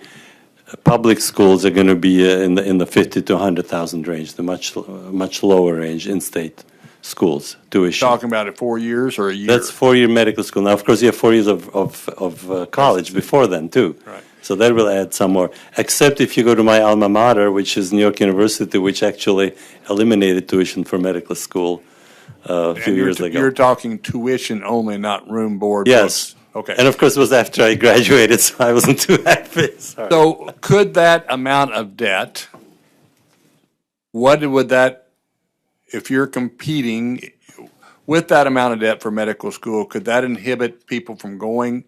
I'm a rural area. I'm in a medical desert. Some of you in this room know what I'm talking about, a real medical desert, Gloucester Hospital. Could that prevent physicians to going into areas because they can't compete with somebody who's a much cheaper education to go back? My fear, and this is a fear, is that we very well could be starving our communities of physicians because of the difference in debt of education. I think that really applies especially to primary care specialties. Pediatrics is the lowest paid specialty. So it's not just the $250,000 of debt plus another 50 or 100 from college. It's also the extra years that you're going to commit to this, and the many hours and sleepless nights, including sleeping or not sleeping in the on-call room. So I know many physicians actually recommend to their children not to go into medicine and to go into physician assistant school or nurse practitioner, because it is also a well-paid specialty. You can take care of patients. You do provide good care. So it's very rewarding both financially and emotionally, or feeling a sense of purpose. So I do agree with you. I think that's a concern that it could certainly reduce that, especially for primary care, which is where the shortage is the greatest. Well, I know as a veterinarian, return to capital employed, people don't go to rural areas because return to capital employed is not adequate. I don't know if that's the situation. I have a real fear that we could be completely starved and only be nurse practitioners in rural Missouri. Now, it may be anyway. That may be the fate we're going to see. But I have a fear looking at the debt load. Can they go back with that debt load and be competing with somebody doing the same things at a much lower cost of education? I don't know. I am toying with that idea. So, other questions? If not, thank you very much. Thank you. Our next, you're going to give these. Yeah. Thank you. And you have those. You have your statistics footnoted, I hope. Yeah. Good. If you have statistics, please make sure they're footnoted, or we're just assuming where they came from. And I would rather not assume. I'd rather know where the study came from to make sure it's footnoted. So with that, in opposition, and you would have four.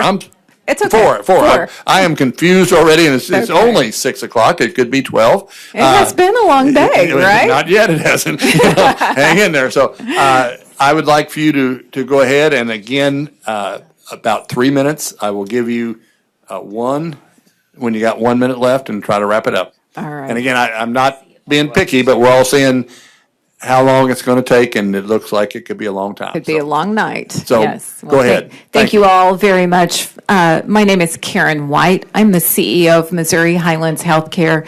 I have the distinct honor of serving at a federally qualified health center where we employ 8 physicians and 25 APRNs. We have long been known in the rural areas of utilizing APRNs to fill the void, because that's been the one thing I don't think has been addressed fully, is access to care in rural areas. Physicians are not knocking down our doors to come to work for us. And so with the limitations of the APRNs, we really have to be very strategic as we place our APRNs throughout our 7 counties. 75 miles, it won't even get me halfway across the coverage area I have. So I am limited on the number and the location of my APRNs in conjunction with the physicians that I have employed. Again, I have 8 physicians, 25 APRNs practicing at 12 locations. It is a nightmare some days to staff and make sure that patients can be seen. But access to care is what we do. We have to ensure that our constituents, your constituents, my patients, have access to care in rural areas. We lost 2 hospitals, one in 2016 and another in 2018, leaving us to provide care in 3 counties that have no other services. We're it. There isn't enough physicians coming out of medical school wanting to go into rural areas to practice medicine. We have utilized nurse practitioners for a very long time. I have the distinct honor when I came to work at Missouri Highlands of working with one of the very first nurse practitioners in the United States. She had some wonderful stories to tell, and she was able to provide care. So I think it's been mentioned, what is it that an APRN does that's different than a provider? And again, it comes down to scope of practice. My nurse practitioners, my APRNs, provide the same care in the rural areas. Most of the patients that come in the door don't know the difference. All they know is that there is a care team surrounding them and that their needs are being met. So I do want to, again, focus on the access to care issue as being one of the big things that this bill would address, especially, like I said, in rural areas. Just an aside, just today I had one of your groups listed as how we should do rural medicine at Piedmont. So yes, you need to be very proud of. I am very proud of the Tonys. That is someone they refer to a lot, and his comment says this is how we should do rural medicine, and it works. So. And it works. The Tonys, father and son, have practiced medicine in Piedmont in Wayne County for quite some time. The younger Dr. Tony is, of course, very passionate around addiction medicine and has really led our organization and the APRNs along the way to really expand that type of care and to make sure that it is delivered at the rural clinic. No more stigma is attached to seeking medically assisted treatment for substance use disorder. And but he's limited. He can only take 6, right? So if we could do away with this, think of what else we could do. Okay. Questions? Dr. Thomas. To inquire, please. Representative Thomas, I am sorry. That's okay. Thank you. So you made the statement, and I totally agree with this, that, and nurse practitioners do a wonderful job, and we need them. We need the entire range of professionals that provide healthcare services. But again, in my opinion, and traditionally, there has been a hierarchy of supervision. Mm-hmm. And you commented that most clients don't even know the difference between who they're seeing. So is that not a little confusing for some people? And on top of that, if we take on face value, and I'm just going to ask you to do that for a moment, the data that says that on average, nurse practitioners require or utilize more tests, more procedures, whatever, to get to their diagnosis, how would the patient know that they were subjected to additional tests? Because ultimately, if they do get to the right diagnosis, they may not realize that they had a couple extra blood tests or they had extra x-rays or something. They're not going to know that. And so I have a hard time understanding how that's comparable care or the best care possible without, again, some type of collaborative arrangement so that you've got people working together and trying to, between them, utilize services the most efficiently and effectively that they possibly can. Okay. Let me unpack that just a bit. It's a long question, It's a long question. And do you need a job? Because I could so totally use. Sorry. Today was White Coat Day. I think a lot of us walked around handing out business cards trying to recruit. So sorry. Our nurse practitioners, so a story comes to mind. I live in the middle of nowhere. We like to tell our stories. And there is a nurse practitioner that has been practicing, probably 15, 16, maybe 18 years. Patient came in to see her, had been other places. Nobody could figure out what was going on with this patient. Nurse practitioner sat down, went over the symptoms, started ordering tests. Those tests came back negative. She ordered more tests until finally she was able to diagnose this patient. And I don't remember what it was, but no one else had caught that. The patient had been to an internal medicine doc who had missed it. But the nurse practitioner sat down, went over the symptoms.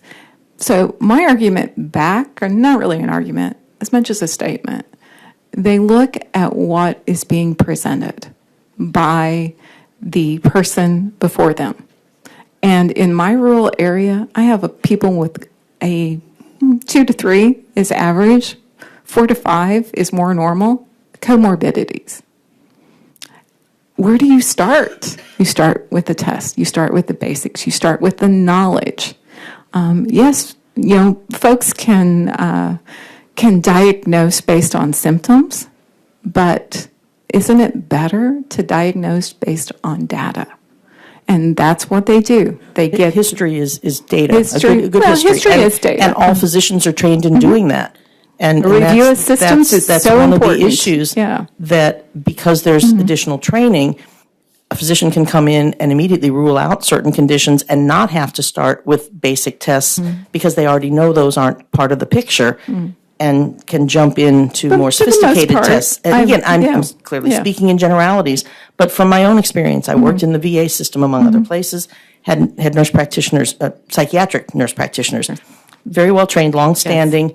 However, one in particular, after I kept getting referral after referral from this person, and they were very basic cases that didn't need additional evaluation, I went and asked her, and yes, I had male nurse practitioners there as well, but this happened to be the female. And I said, I'm a little surprised why I'm getting all these referrals for these routine issues. And her answer to me was, I refer everyone. Now, I don't know how that's efficient because she wasn't confident enough, apparently, in her diagnosis and wanted to cover herself. She referred every patient she saw for psychiatric consultation, despite having already done an assessment and treatment of her own. Yeah. And again, I recognize, and we can go back and forth, individuals, that's not the way you prove a case. Right. We need to look at generalities. But just to let you know. Primary care, family practice, family practice nurse practitioners are just good. I mean, they care, and they are really good to dig in deeper because they have a nursing background. Right? So that has, the conversations have been around the amount of time that a nurse practitioner spends in clinic. Many of them, the majority of them, have spent years and years and years in nursing prior to going on to being an APRN. And while they were in their APRN training, they were doing rotations. We do them all the time. We love to have nurse practitioners come in and do the rotations with us because we give good quality care. Case in point, the Tonys are just wonderful. That is how you do rural medicine. That is that partnership. That is that team approach. And it is. Healthcare is a team approach.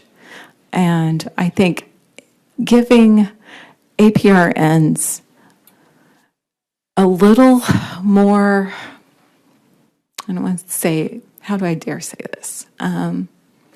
Lifting the restrictions, allowing them to practice the full scope, not having a physician spend, the prior physician said, hey, he spends 5 hours a week.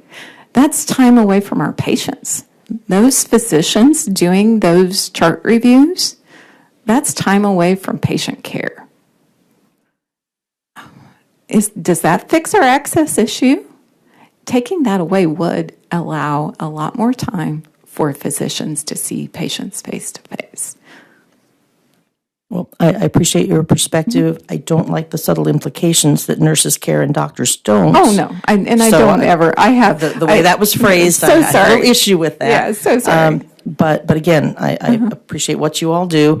But again, flight attendants spend an awful lot of time in planes and around airports, but we're not going to ask them to fly the plane. So again, there's differences in training, and as you said, the best system is a system of care, a collaboration, a hierarchy, if you will, but a breadth of experience and specialization to give that team approach. And I highly agree with that. Thank you very much. Representative Stinnett? To inquire. Go ahead. So we're really considering sort of an all or nothing approach right now. We're either in a collaborative agreement or we are not in a collaborative agreement. And in your testimony and in prior witnesses, we're talking about APRNs that have been practicing for 15, 20, 30 or more years. Their experience is quite vast. But what about an APRN who's maybe just graduated, should there instead be a process for removal of that collaborating agreement versus just you graduated, you're done, you're set? In addition, I'd like for you to speak to, I don't know about your organization's experience or the type of care that you provide. Is it all in primary care? Should we have different considerations for APRNs that work in different settings? Maybe there needs to be a collaborative agreement in a more specialty setting, but maybe in other settings that could be. I mean, we heard earlier testimony that in public health there's already exemptions. Maybe there's some room there. And I can only speak to what I know, which is primary med. Sure. And we also do an OB-GYN practice, as well as some pediatrics. And so it's to review kind of what you're asking as far as, should a collaborative practice be established for a new APRN? Is that what you're... And if it was a specialty, sort of a step in the process, right? I can let you know that even new physicians coming in, we still do peer reviews, right? They are still working with our chief medical officer for a period of time. I don't see that practice being any different. With a new APRN, they're still going to be peer reviewed and with the chief medical officer or the assistant medical director, one of the two, for a period of time. And that is, that would continue because that would be, what our practice would choose to do, just to ensure that, good patient care is being handled, whomever is doing that. Sure, and that makes sense maybe for your organization, but we're talking about doing is removing that completely, and that may not be the case in other organizations. So I commend you for that being the practice. I think that's important, and I'm glad that your organization does that, but I do think it's important to highlight that may not be the overarching practice throughout the state. I don't know. Yeah, and again, I can't speak for a hospital system. I couldn't speak for a specialty care clinic. None of those. I can only speak for a community health center and the primary care that we provide. Sure, thank you. Further questions? I have one quick one. We've referred to the Tonys, which I just met Dr. Tony, and yet you're telling me that they're key to your operation because of their oversight and their leadership, but you're wanting to do it without them. I'm a little confused on. I need all players on deck. That's my question. Is they are key, and the way my understanding they were key to the quality that you had, and yet in your testimony, kind of leads me to think they maybe weren't that key. Is that? No, and I don't want to lend that. So right now, we only know how to practice under the present law, which is a physician, and they can support 6 APRNs. Okay. That was my question. Yeah. More questions? Yes. Representative Gregg. Inquire? Go ahead. Thank you. Okay, so I'm glad you're here because I'm all about the underserved rural areas. Where are your areas that you serve? I am in Butler, Carter, Iron, Reynolds, Ripley, Shannon, and Wayne. Okay. I'm in Southwest Missouri. Luckily, we're not in a desert, but just east of us we are. And today, thanks to all the visits and emails that I got, so to echo Representative Boggs, thank you for the education. What comes first, the doctor or the APRN in an underserved area? You have to have a doc right now under present law. Okay. Before you can move into engaging an APRN. So if there's an area that does not have within anything, 75 miles, yes, an APRN has to find a doctor. The doctor doesn't find the APRN all the time, right? No, you are correct. And it is our practice that when we engage a physician, we do disclose, obviously, that we do practice an APRN practice. On your APRNs, if they are over their head or there's something they just don't know,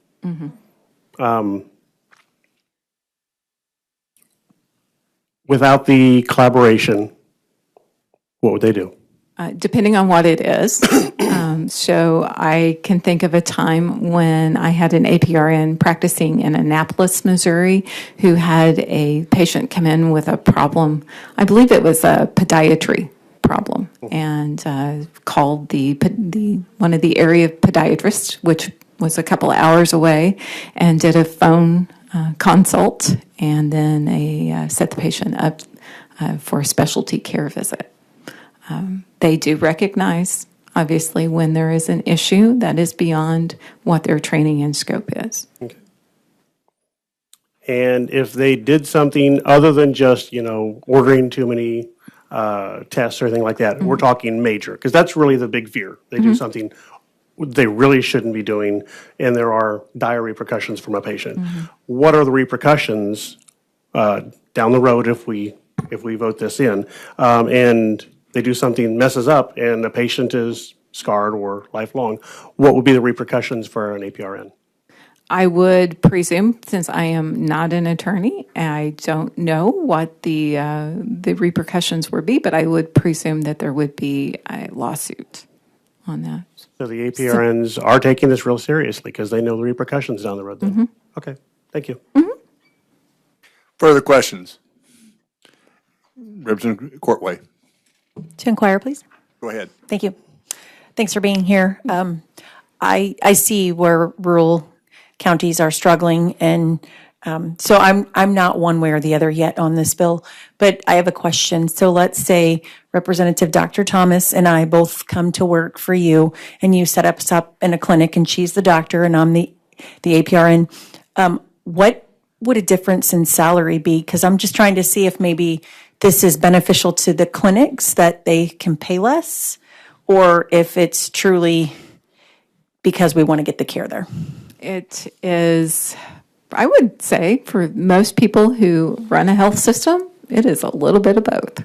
That's what I'm thinking. I could use more of everybody. I just can. I can't see the number of patients that we need to see. So for me, it is an access to care issue. And I know that I can't, because I'm trying, trust me, I've been trying to recruit a physician to come in to a couple of my clinics now for well over 3 years. And it is, it's impossible. They don't want to be in Eminence, Missouri, or Ellington, Missouri, or Van Buren, Missouri, or Poplar Bluff, Missouri. They're totally missing out if they don't want to go to those places. Exactly. That's what I say too.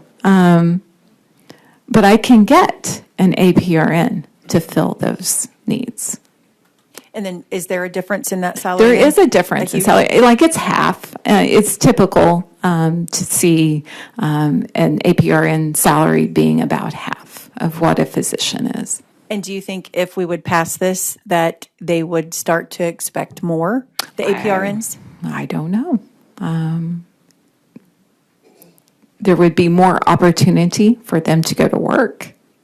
I think that is, so if there's more opportunity, more jobs open to them, I think, if you go back to economics, you're going to maybe see a little more level playing field on that. I don't anticipate, and maybe that's very naive of me, but I would not anticipate that to go up. Okay, thank you. Dr. Thomas? Representative Thomas, I'm sorry. That's okay, thank you. So help me understand as far as reimbursement. Do the nurse practitioners get the same rate of reimbursement as physicians? For the clinic's sake, their percentage of reimbursement, does it matter who generated that bill, that procedure? So if a physician and a APRN both see a 99213, it gets reimbursed the same. We do utilize our physicians to see the higher acuity. Okay. And do you also get reimbursed per procedure? Or I mean, obviously for procedure code, I assume, but maybe if you order x-rays and blood tests, and so kind of complicated, increasing the level of care. So at some level, maybe if somebody's ordering more tests, you actually might make more money because you bill at a higher level, whether or not those tests were necessary?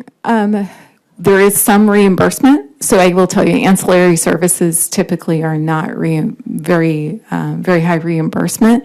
And Doesn't that lead into complexity of care, which gives you a higher billing code, which gives you higher reimbursement? Complexity of care is an E&M code. Goodness. I Yes, can't talk. Yes. And that is as much time spent face to face on that. So, But you're also, built into that, is there not some issue of the actual, you discuss procedures with patients. It increases the time if you have to explain the risks and benefits of procedures or this or that intervention. So, there's an overlap there. Okay. So more procedures probably translates to more time and more complex care, correct? It could. Okay.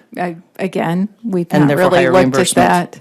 Okay. Typically, whenever we have chart audits completed, which we do, that is typically not an issue that we find on that. All right. Well, So, thank you. and the other thing is, being a federally qualified health center, we try to roll all the care we can into the sliding fee discounted amount. To the point of, the more tests that are ordered, things like that, for our sliding fee uninsured population, they pay the same amount regardless of what gets ordered. Okay. Thank you. You're welcome. Representative Nixon Clark, and I apologize. You've been hiding behind Brother Greg's head, and I just didn't see you there. That's okay. To inquire, Mr. Chair. Go ahead. Thank you so much. So I have had my share of hospitals, doctors, you name it, for the last 7 months. And so you testified that there are 8 physicians to 6 to 1, right? 6 APRNs or nurse practitioners. Correct me if I'm wrong. Right. The law allows for a 6-to-1 ratio. Okay.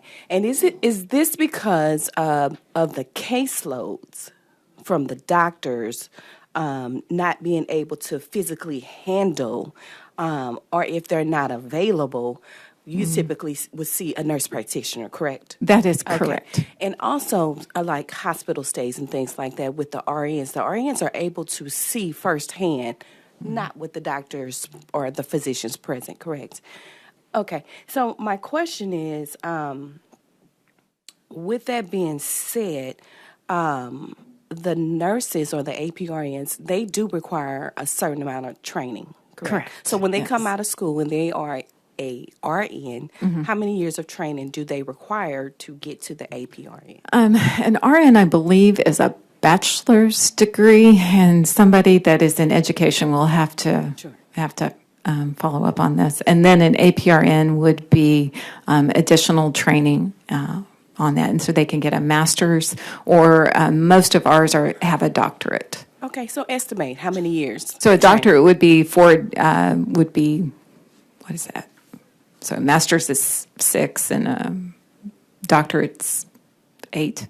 Okay, but they're still training on the job, correct? Correct. In order to get to Yes. the APRN. Yes. So when it was testified earlier that a new APRN coming out wouldn't have as much knowledge, but technically they would, because they are getting the proper training along the way, correct? That is Okay. correct. And they also do clinical rotations with a preceptor. And so we serve as preceptors across all of our clinics. Sure. Okay, thank you. Thank you, Mr. Chair. Further questions? If not, we're ready to move on to the next opposition. Let's see, this was Thank 4. you. Next is opposition. Thank you very much for your testimony. Give us name, address, name who you're with, and Ooh, man, can we all stretch? This is going a long time. no, we don't stretch. No. How do you think stretching. we're ever going to get out of here if we stretch or go to the bathroom? This No is it. stretching. Well, thank you so much for letting me come and talk today. My name is Misty Todd. I am a family physician who practices obstetrics in Cole Camp, Missouri. So we've heard a lot about access to rural care. And I and my husband, who is also a family physician who does not do obstetric care, but is the nursing home director for 2 nursing homes in our county, in Benton County, we have dedicated our lives to increasing access to physician-led healthcare in rural Missouri. I grew up in Northeast Missouri and fell in love with a guy in Sedalia and ended up saying Sedalia's too big, and we both found small communities to practice. And in doing that, along the way at my training at the University of Missouri, became involved in increasing access to care, and actually currently am the first rural training track residency director for physicians training to be family medicine physicians in the state of Missouri. Doing that, I also am in collaborative practice with a nurse practitioner in my clinic. And she is wonderful, and she is an essential part of our healthcare team. But today I'm here on behalf of the Missouri Academy of Family Physicians to once again repeat that we do believe in physician-led healthcare. The first opponent testified much of the data and did a great job of doing that, and you're currently getting a packet with very similar statistics, footnotes, all of the links, and I won't bore you with that. But I do want to talk about how collaborative practice works in my mind, in my clinic, and how it actually increases access to care, specific to a patient last week. My nurse practitioner, she worked as an ICU nurse for multiple years, went to nurse practitioner school, and has come out and has worked in our clinic for 5 years.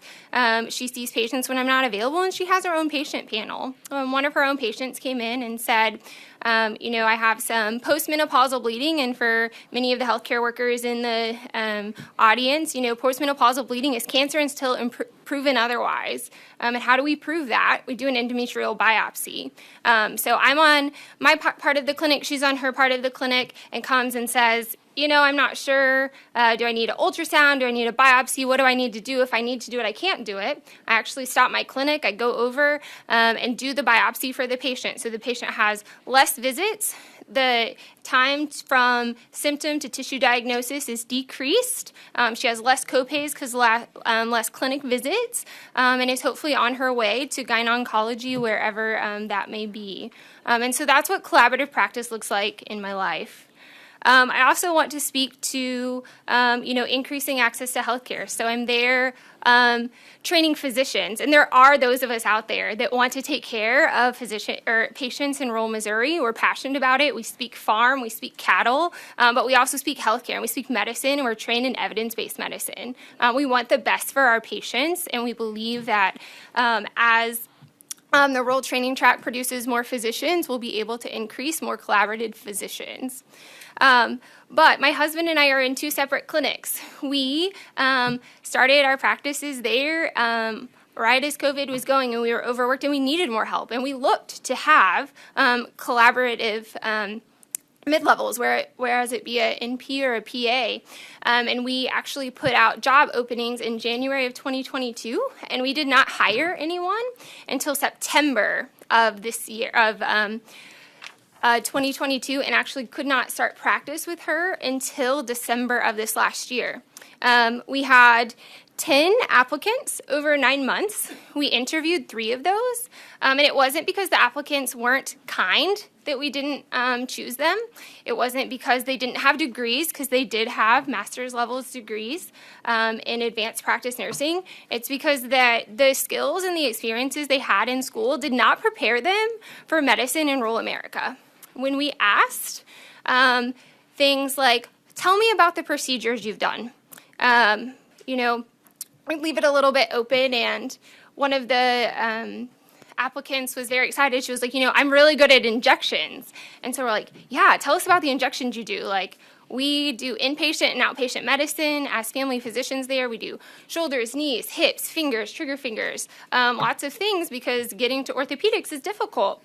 And she is very sincere in saying, I can give flu shots, and I can give MMR vaccines, and I can give Hep B vaccines, when really her version of injections was just immunizations. And when we ask her specifically, what is your training on knee injections, or what is your training on shoulder injections, she'd never had that done or been taught. And so the collaboration agreement allows them to work under physicians to learn those skills that they don't get in school. In our role practice, we serve as a, catch-all in ER and, lots of farm injuries. Farmers, my dad included, are one of the tough types, They will have, smash their fingers in a post hole driver and it's hanging on by some tissue and they won't go in. And so we always ask, what are you comfortable doing as far as suturing? Like, can you stop the bleed? And they're like, that hasn't been our experience in the people that we interviewed. They weren't familiar with stopping the bleed or, suturing on someone who was awake and actively bleeding. And that is essential to our everyday practice in rural Missouri. So I'm getting the time, and I could go on as most people can, as we're all very passionate about this, but I'll open it up to questions. Representative Fogel. Thank you to inquire. Go ahead. I'm going to ask you some of the same questions. I don't know if you heard me ask of your colleague earlier, but a lot of the testimony I think we're hearing today is more specific to individual practices preferences, not necessarily related to the state statute. So going back to what the language currently reads, a APRN has to submit 10% of their charts to be reviewed every 2 weeks. So my question, again, is kind of surrounding that, in that if we have these grave concerns that APRNs aren't doing what a physician would want them to do, I have yet to hear testimony from anybody that we should be increasing the number of charts that need to be reviewed or decreasing the amount of time that a physician has to review those charts. And it would seem like in the medical field that if you're not touching that chart for 2 weeks, the damage that you were going to do, you would have already would have already done. So I guess I would like to hear your thoughts surrounding that. And if we really do have these concerns, it would seem that there'd be an effort to strengthen the language. And I have yet to have anyone approach me about that, but I've had a lot of people approach me about the opposite. So I'd like to hear your thoughts on that.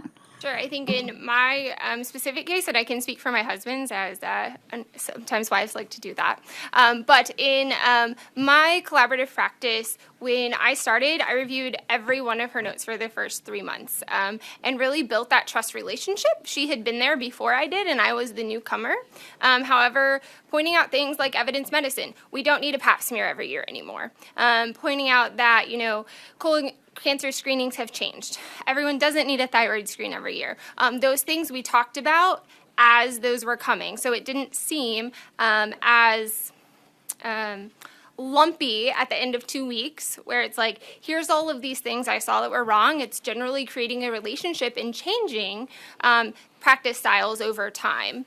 In the question of the damage is already done, the way my collaborative practice works is ideal. I get calls when I'm on nursing home rounds, when I'm doing a delivery. Hey, I've got someone here with this. I'm concerned for this. What should I do now? And so the goal is not to chart search and point out bad things. It's to actually work in collaboration where there's time to make change and get to an accurate diagnosis in the most cost-effective and evidence-based way possible. Great. Thank you for sharing that.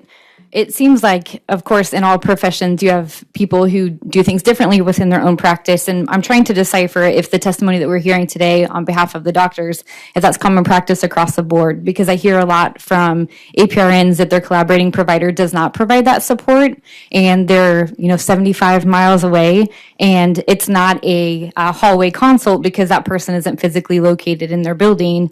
And really, that's just serving as something that's being done, on day 13 or day 14, and not truly providing the support that it seems like you and your colleague are doing a great job of providing. So thank you for answering my questions. Welcome.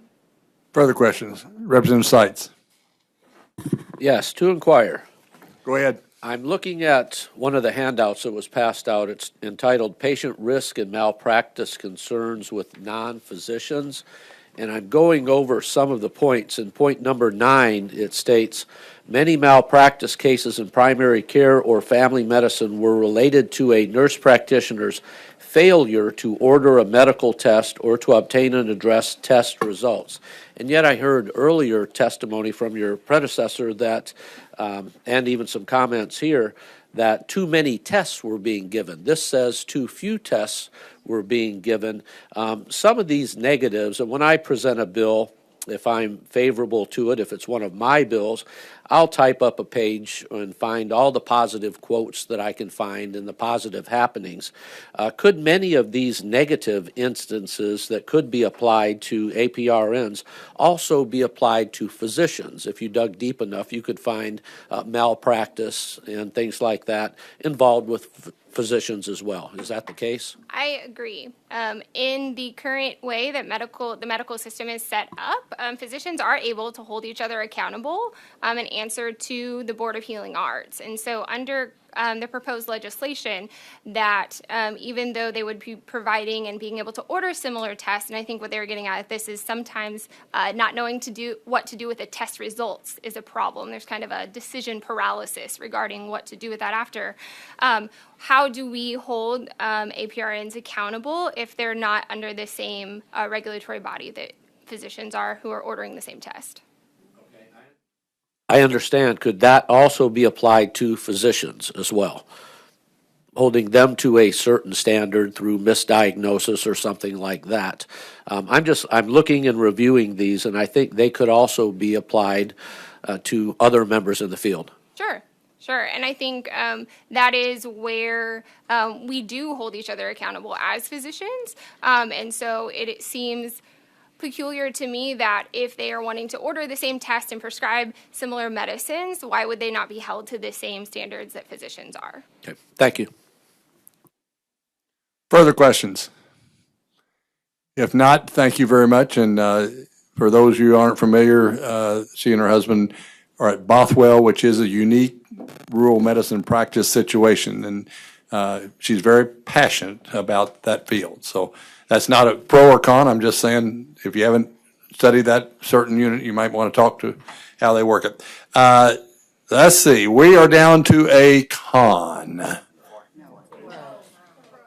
This is getting to be long. We're down to a favor. Would you?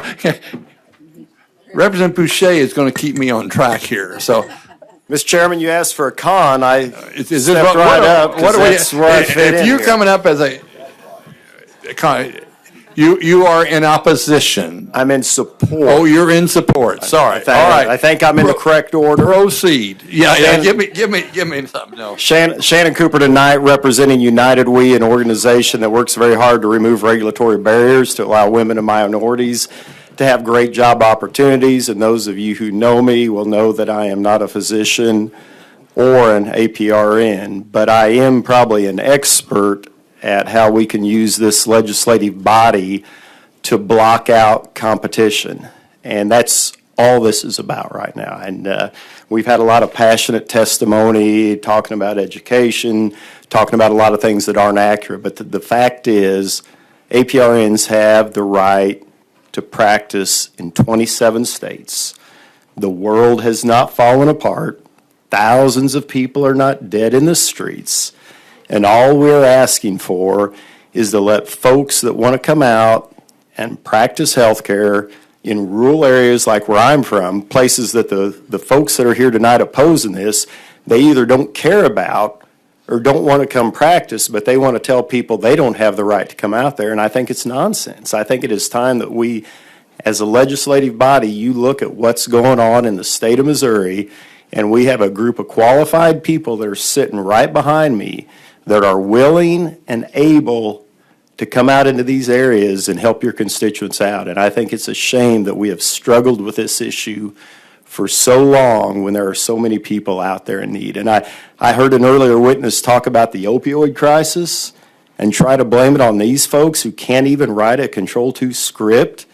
The very partners who created this problem, and they want to deflect it on folks that have never had the ability to prescribe those medications. It's ridiculous. All this is about is control. And the folks that are losing out are the people that sent you over here to represent them. And we've been here for 2.5 hours. I don't want to belabor the fact, but the world is not going to end if you let these folks come out and do what they've been trained to do. They're not asking to do brain surgery.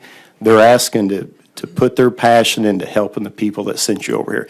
And with that, Mr. Chairman, I will shut up and answer any questions you might have of me. Questions? If not, thank you for your testimony. Well, that worked out great for me. Thank you all very much.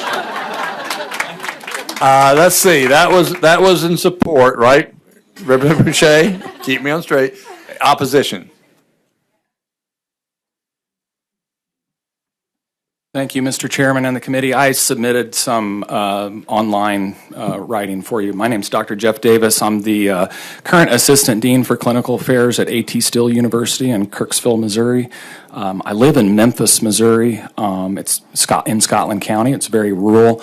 We have a little hospital there. It's a 25-bed critical access hospital. I've practiced there for 20 years. I do collaborate with nurse practitioners and physician assistants there. I don't believe this bill is only about competition. We get along great with our nurse practitioners. They provide great care for our small rural community.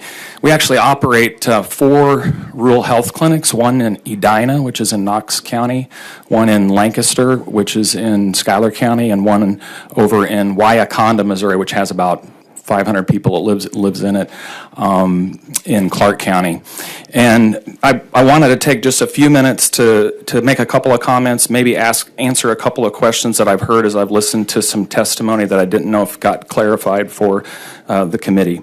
First of all, the title of this bill, Regulatory Reduction Act for APRNs, and the comments that were made by the author of the bill brought to mind that we have APRNs in Missouri in collaborative practice arrangements because the government gave them the authority to do that in a collaborative practice arrangement. We didn't have it before the government regulated it.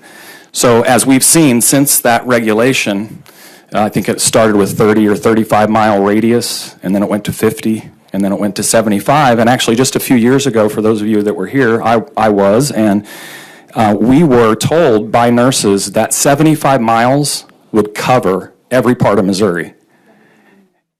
And it passed so that we could have that, so that they could have that type of collaborative arrangement. However, what we have seen, just like in Oregon, Arizona, and many other states, when these laws have passed, competition hasn't driven nurse practitioners into rural areas. Competition has kept them in urban areas where they want to live and where they want to practice. So we need nurse practitioners where I practice. We also need physicians where I practice, much like the community health center that we heard from earlier. Northeast Missouri has a Northeast Missouri Health Council, a community health center that is in the same situation, needing nurse practitioners and physicians. And the best care that is provided in these areas is by physician-led teams, where there is communication between the nurse practitioner and the physicians. I echo the statements of the young lady from Bothwell that was here before about how important being available to the nurse practitioner when they need you to come take a look at something that they're not certain about. And that's the best way that collaborative practice works. A couple of final comments I wanted to cover. CMS was the Centers for Medicare and Medicaid Services who gave the data that 2% of APRNs currently are in federally qualified community health centers. And that's of all practicing across the United States. She has 25 in her practice because it is in a more rural area, and that's great. One other comment that I wanted to make is that this same body approved assistant physicians a few years ago, 2014, medical school graduates with a degree who've passed 2 steps of their boards but did not get a board certificate or a residency spot, passed them to go into collaborative practice arrangement with a practicing physician and provide health care. And we have assistant physicians who are practicing in the state today. But they have more years of training, more years of clinical experience than nurse practitioners, and yet this bill would make fully licensed and board certified physicians equal to nurse practitioners in the practice of medicine. And medical school graduates, which we graduate 175 at Kirksville every year, we have 300 that are out in clinical rotations. We have many across the state of Missouri in rural areas like Cape Girardeau and Farmington, Missouri, and here in Jefferson City. That's my role of overseeing those students in their medical school training. They, if they don't get into residency and they can become a physician, assistant physician in this state, have to be in a collaborative practice agreement because we think that's what's safest for them to have that supervision and oversight. And I'll conclude my comments there. If I can answer any questions, I'd be happy to.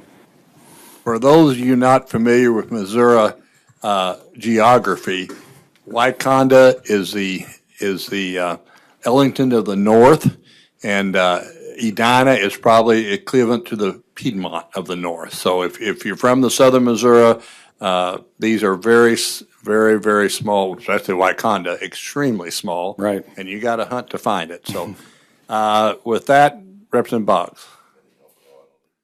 To inquire. Lone Jack's a little bigger than either one of them, okay? All right, so I appreciate all the support and opposition, but I'm in, like I stated earlier, I'm in a rural area. So for those of us in a rural area, and as doctors have retired and different things, and I've watched, now I have no clinic in Mount Vernon, one of my towns, and for those that say that it's getting harder and harder to find these doctors to collaborate, what is the like if this isn't the answer, do we have another path that we can look at, or what is the answer to this? As a doctor retires, then that nurse has to reach out to someone else, and if they won't take them on, so what is the path to the answer? What's the answer to a path in this rural area that I'm talking about? One of the, I think 9%, he said, whenever you're a part of that 9%, that becomes important. So. Right. Yeah, that's where I live. Don't live there, but I live in an area very similar to that. I think we're trying to fix an issue in the wrong way. I think the pipeline is the problem that we have. I think we need to have rural students in rural Missouri go to undergraduate school and go to medical school and become doctors and come back and practice in rural areas. And I think that's not just by recruiting rural high school students to do that. I think it's by having good opportunities for them when they finish their undergraduate medical education and their graduate medical education to go back just like I did. I was born in that hospital where I practice at and where I collaborate with nurse practitioners at. And so it worked out good. I went through the AHEC program as I was a junior high student and a high school student and got interested in health sciences. And AHEC has had its funding cut. Lots of programs like this that focus on the pipeline. I think we're trying to stick a bubble gum in a hole, and I don't think that's the best way to solve the problem with the highest quality of medicine. We want it fixed right now. I get it. We've started med clubs in our rural high schools in those communities, but it's because we're trying to inspire students to desire to go into medical education. A.T. Still University, one of the reasons why I'm there in the role that I'm in is because we are one of the top 5% of medical schools in the United States graduating primary care physicians that go into rural areas to practice medicine. All right, I like that answer. Questions? I have one. How as a physician do you propose, we've got a supply problem on physicians, and the supply problem is due to the residencies, due to Medicare and Medicaid paying for them. Nobody else does. We haven't increased in 30 years. So we have a constriction on supply. We went to increased Medicaid. We went to more people in Medicare. Baby boomers like myself are all getting mature. We use that term selectively. We're getting mature, and we have higher needs when we've constricted the supply of residencies. We've increased the number of medical graduates, but not residencies. How are we going to get adequate supply? Because this is a problem. The physicians have a problem with supply because of residency. Nurse practitioners are filling that void because you don't have supply. What are you going to do? Yeah, and just to back up one step from that, but I'll answer the question, is I think the competition that's here is in corporate healthcare, pushing nurse practitioners to provide primary care in the United States as an equivalent. And because it's cheaper for them when they're paying salaries. I think we're finding out from states like Mississippi and Tennessee and Texas, who looked in their accountable care organizations, and the cost of care to the actual patients was going up. So I think that's where the competition is, and I think that we need to solve this problem with rural residencies like she's doing in Bothwell. I think the state legislature, if it had monies to increase residency funding in the state of Missouri, to do something novel where our state started to train more physicians in rural areas. There's proof 40% of residents that are in a residency stay within 35 miles of that residency whenever they graduate their residency. So if we're sending them to St. Louis, Kansas City, Chicago for residency, they're not coming back to Bothwell or Piedmont or any of those places. And we really do have a big problem, even at the national level, with the contraction of funding for graduate medical education programs. And the way we've solved the problem is online nurse practitioner schools that are lower cost to get into, that can crank out more nurse practitioners quicker to try to flood the market and solve this problem that we do have. I won't disagree with that. And that's why I've happily practiced in collaboration with nurse practitioners. I've never had 6 myself. The highest I've ever had, 3 nurse practitioners and a PA at one time. It is time consuming, but it's the only way we can see as many patients in rural Northeast Missouri that we see. Okay, I'm on a box. Okay, we all need to increase the number of residencies, or we will be short. We will be in I agree. A desperate situation we will have medicine being metered out, and we're not going to like it if we don't rationed. do that. And the physicians somewhere, we've got to put that pressure on, or it's going to be catastrophic. Yeah, and just one final comment. We at Kirksville, we have about 5,500 to 6,000 medical school applicants per year. We interview about 550 to 600 medical students to fill a class of 175. There are a lot of people that want to go to medical school and become doctors. That's why medical schools in the country are exploding. There were about 10 osteopathic medical schools in the United States. When I was in school, there are 38 universities now on 62 campuses across the country for osteopathic medical education. And allopathic medical education has also grown. It hasn't grown quite that fast, but there's 25% more medical schools than there was 5 years ago. With the same number of residencies. Exactly. And that's the problem. That's the point, with the same number of residencies. So, I agree. That is a critical need we need. So, Dr. Thomas. To inquire, please. Sorry. You go ahead. Thank you. Thank you for your testimony, and I want to thank you also, so this is also a comment and a question. Thank you for bringing up assistant physicians, because with that choke point, we are graduating medical students, but there aren't enough residencies, so we're contributing to that glut of assistant physicians. And interestingly, as you said, they are better trained because they are actually medical school graduates. They've been through all of that. And under the category of assistant physician, they're mandated to go to rural areas. So they do address the rural healthcare crisis. So we need to figure out a way to utilize those, and yet bills I'm sure you're aware, and I'm going to ask you if you have any other thoughts about this, bills in recent sessions have tried to limit and actually get them out of practice after a few years, essentially throwing them away and saying, oh, by the way, then you can go and pay to become a PA, go to PA school, when they've graduated from medical school. So do you have any thoughts on utilizing assistant physicians? I do. I know they are being utilized, and I was around when the bill was originally discussed, and it took a year or two to pass, and it passed. The position of the American Medical Association, the position of the American Osteopathic Association, the position of all of the associations that support medical education in the United States believe that the best physicians for our country are board certified and residency trained.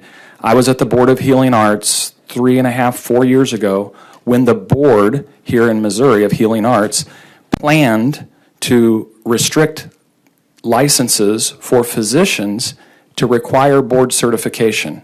Right now, they don't require board certification. What they do require is that you've graduated from medical school, that you've completed 1 year of an internship in a residency, and that you've passed the third step of your board licensing examination. And if you've done that, you can then practice. A gap is being filled across the state in emergency departments by first and second, third year residents who have met these requirements to moonlight in emergency departments like Samaritan Hospital in Macon, or Troy, Missouri, or Chillicothe, Missouri, or all over the state in small rural hospitals that have emergency departments. I do believe that assistant physicians can be helpful in rural areas.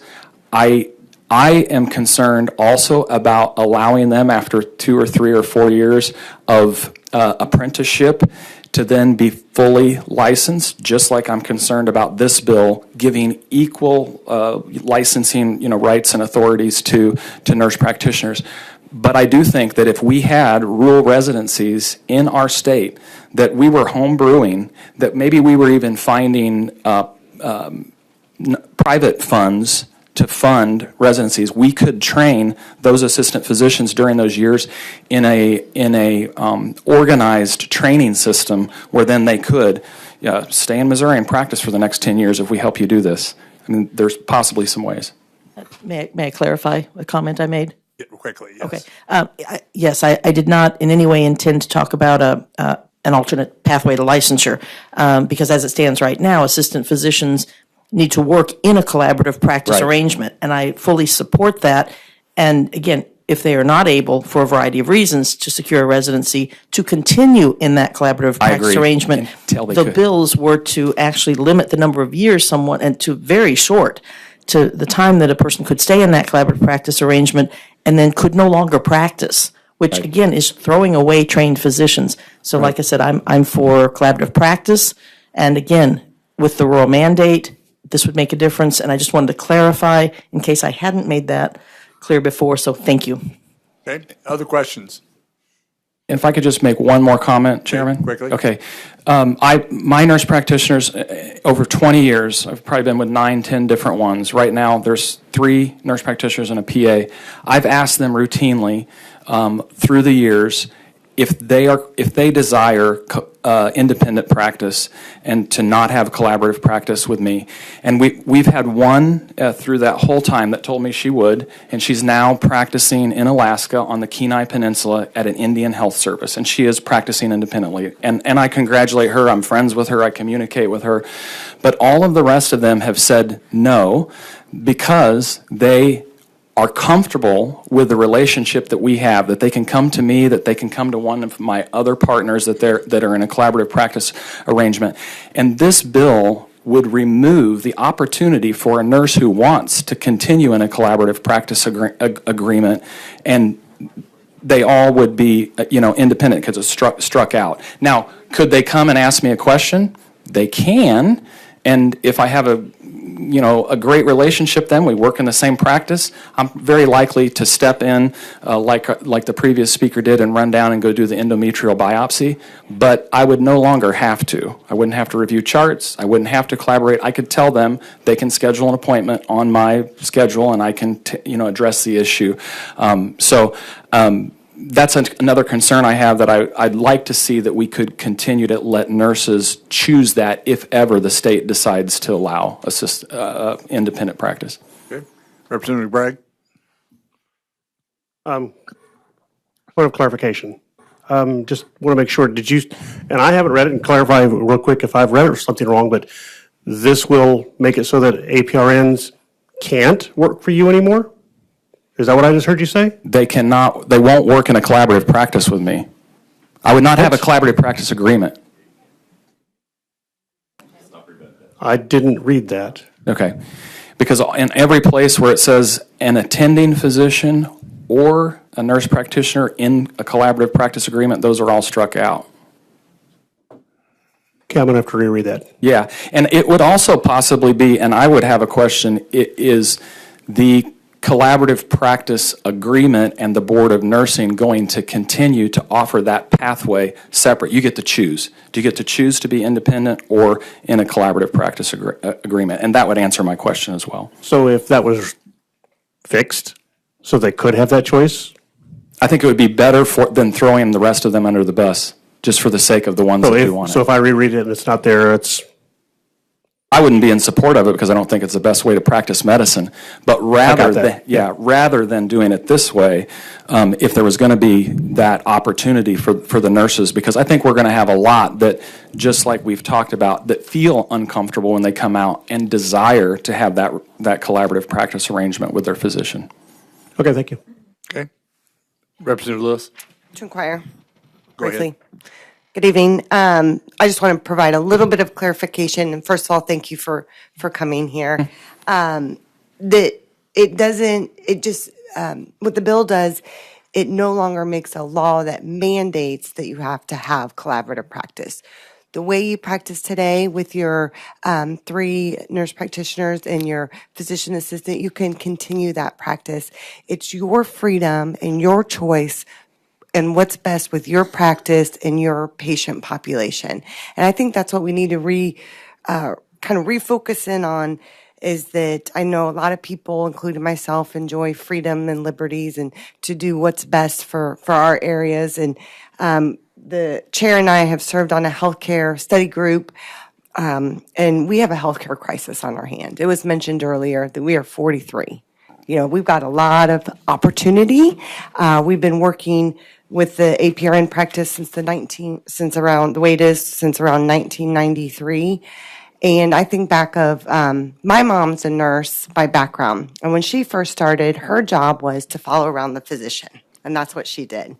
And there was some reference of, I'm a nurse by background too, and I worked ICU critical care, and nobody was watching over my shoulder and what I did.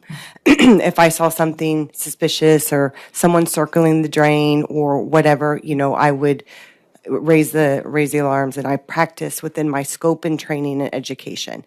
So we have enough sick people here in this state. We have an aging population, as the chair said. So I think there's plenty of healthcare issues, and I sometimes get frustrated because in my bedside nursing days, you know, we were a healthcare team, and then you come to this building and it's this turf war that I never experienced in the real world. So anyway, thank you for that. Just wanted to clarify that you could continue what works for you. You like to work with 3. You can work with up to 6 under the current law, but you choose 3, and that's your freedom, your choice on what works best for you. Thank you. Yeah, thank you for your nursing, and there are great nurses everywhere, and great nurses are being trained every day. It also they're not trained to practice medicine. They're trained to do great Further nursing. questions? If not, we're going to move to a pro. Thank you. Mr. Chairman, members of the committee, I'll be very brief. Nikki Strong with the Missouri Healthcare Association here to testify in support of this bill. I don't want to belabor any of the points that have already been, I think that good points have already been brought up. We just want to ensure that we're able to have access to providers in our areas, especially the rural areas. I think the healthcare workforce shortage has hit our nursing homes harder than any other industry in the country, and it's not rebounding. I'm receiving emails continually from our members saying we've lost our medical director. What do we do? From liability issues to other issues. So we have done, I think, pilot projects of nurse practitioners in a lot of our facilities. It helps us be able to treat patients having that level of knowledge in our facility keeps them out of the hospitals, and I think it will really help with access in the rural areas. That I would answer any questions. Questions? Seeing none, thank you for your testimony. Appreciate you coming.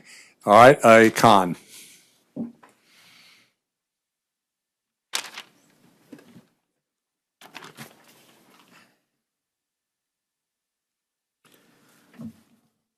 Mr. Chairman and committee members, I'll also be brief. My name is Tim Swearingen. I'm an anesthesiologist. I practice in Springfield, Missouri. Full disclosure, much of this bill does not directly affect me, except for specific sections which remove regulations with regard to controlled substances and nurse anesthetists from the Board of Healing Arts to the Board of Nursing. I assume we'll unpack that more in the next hearing, but I did want to go on record of saying we are opposed to that. I would like to address one of the previous speakers mentioned that APRNs have to specialize before they complete their training. And I don't really understand that because in my institution, I see on a regular basis an APRN working with a group of surgeons, and 6 months later, they're in the cardiology clinic. And 6 months later, they're in the ER or running a Walmart clinic. I cannot do that. I cannot tomorrow decide that I'm a cardiologist. But they can. And they can do that because of collaborative practice agreements and arrangements. There's a physician there overseeing them and making sure that they know what they need to know and that they get educated, a little OJT. There's no guardrails in this law that I can see. So we're talking a lot about, and I understand, rural areas, healthcare deserts, that sort of thing, but there's no guardrails to prevent APRNs from working in any specialty. And, you know, Dr. Haruza made the point, and I'll reiterate, I have yet to see the Board of Nursing see anything that isn't within the scope of APRN practice. And again, they just move freely through the healthcare system, and that's okay because of collaboration. And I'll end, unfortunately, on a sad note. I have here emails to senators and representatives from one of my colleagues in favor of this bill. I have confirmatory emails from .gov to my colleague thanking him for his support of this bill. And I have a letter from him that says, I do not support this bill. I was hacked. This is fraud. This is identity theft. And this is not right. So I hope that as you're perusing all of the emails that you received with regard to this, that you'll vet those appropriately and have discretion, because I since have heard of other examples of this, but it's hearsay. I've heard. This I know firsthand. I'd like you to give that to our staff here so we can investigate. We got it. Okay. Okay. And with that, I'll close and answer any questions. Questions? Any further questions? If not, thank you for your time. We appreciate your testimony. In support. Just for my information, how many more we got in support? 1, 2, how many, 3, how many more opposed? And overflow still? All right. Okay, go ahead. Thank you, Chairperson Hayden and committee for hearing. My name is Jim Wallace. I am the Missouri Director of Business Development for Chestnut Health Systems. They're a fully integrated healthcare company and not-for-profit. First, I just want to say that this whole committee are rock stars to 27 social work students at the University of Missouri St. Louis because they don't have class tonight because I'm here. The downside is they will watch this entire recorded hearing and write a reflection paper on what they viewed tonight. So I just want to say that, and there's a lot of expertise in this room.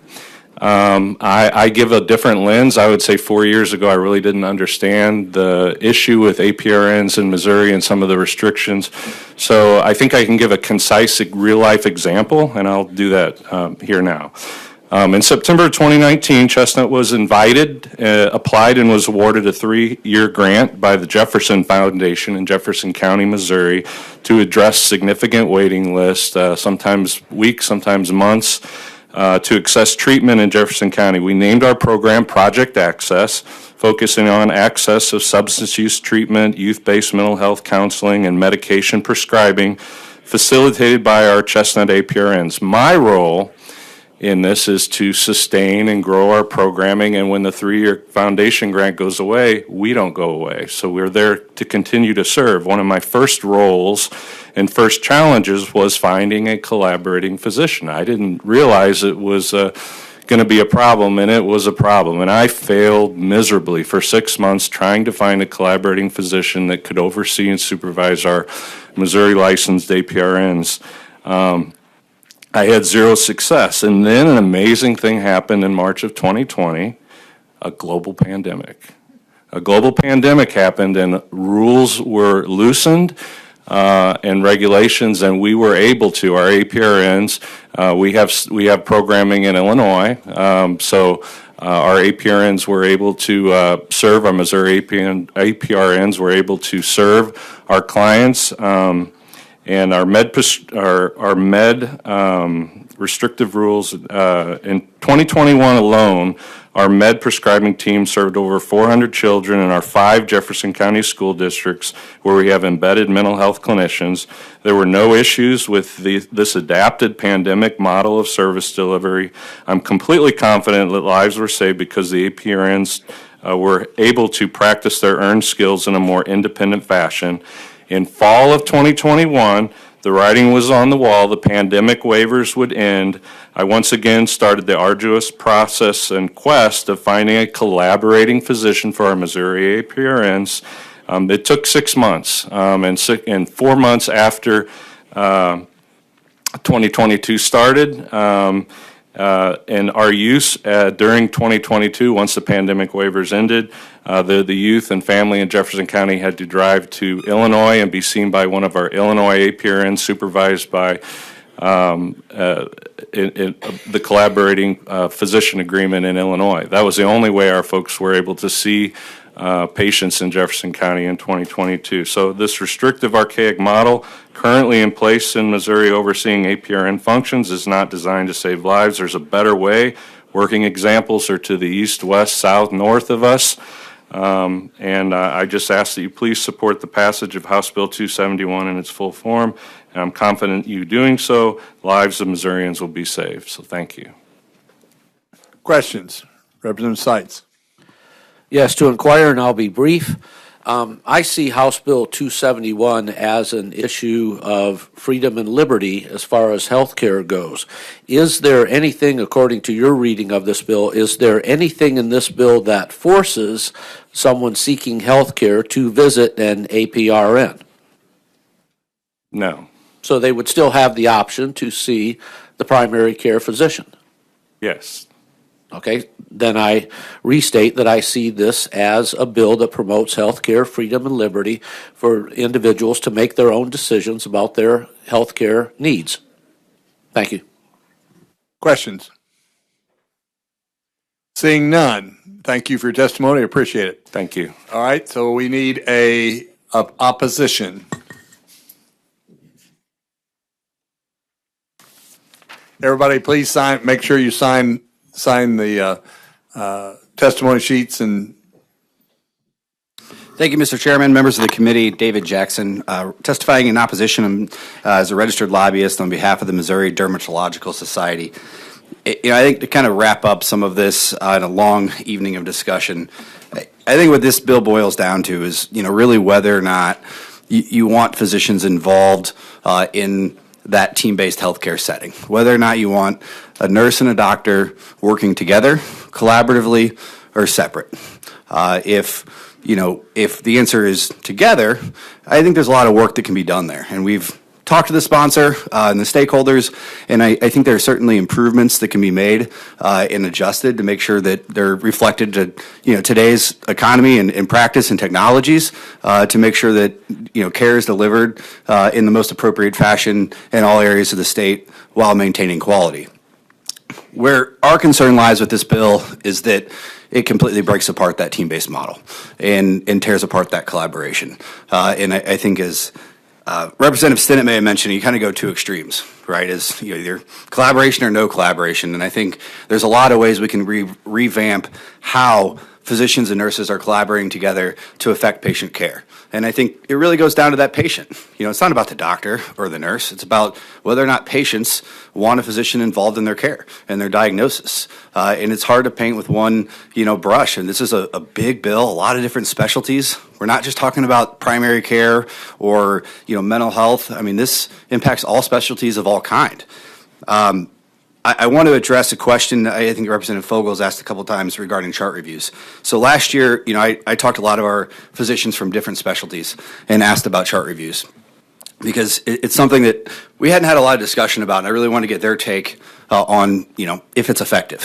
And I kind of got a mixed bag. So there were some who said, similar to Dr. Veruza, they review 100%, and they find it very helpful.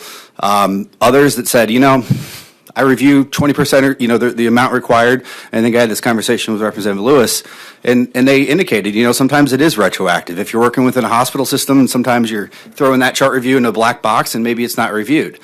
So one of the alternative ideas that we talked about, last year was allowing physicians and nurses to come up with their own quality control plan. And so maybe some doctors will do, work on reviewing adverse events. So there's other ways to look at that. And so I think there are a lot of different ideas, but I think my time is up, and I can answer some of those with you here in the building. And you have written testimony you're going to submit, is that correct? I don't, but I'm here every day and can follow up with you individually. Okay, all right. Let's see, Representative Boggs. So as was stated earlier, as far as getting more doctors back on that subject, do you believe that the doctors would get on board with, and I know it's something that we don't have a lot of control over, but if residency is the problem, would we have just full support on both sides if that was to happen? Or are we right back where we were as far as creating another competition for these doctors? Because I know we're all afraid in every business we don't want a bunch of competition, but competition is really good. So I just want to verify that it's not a competition thing. Yeah, look, I think you just heard from Dr. Swearingen, who's an anesthesiologist who, in large part, this bill isn't as, directed, in his practice, but is here because he cares about patients as well. And I think you have a lot of physicians that, I think doctors and nurses both go into it for the right reasons, to treat patients, I think why everyone's here.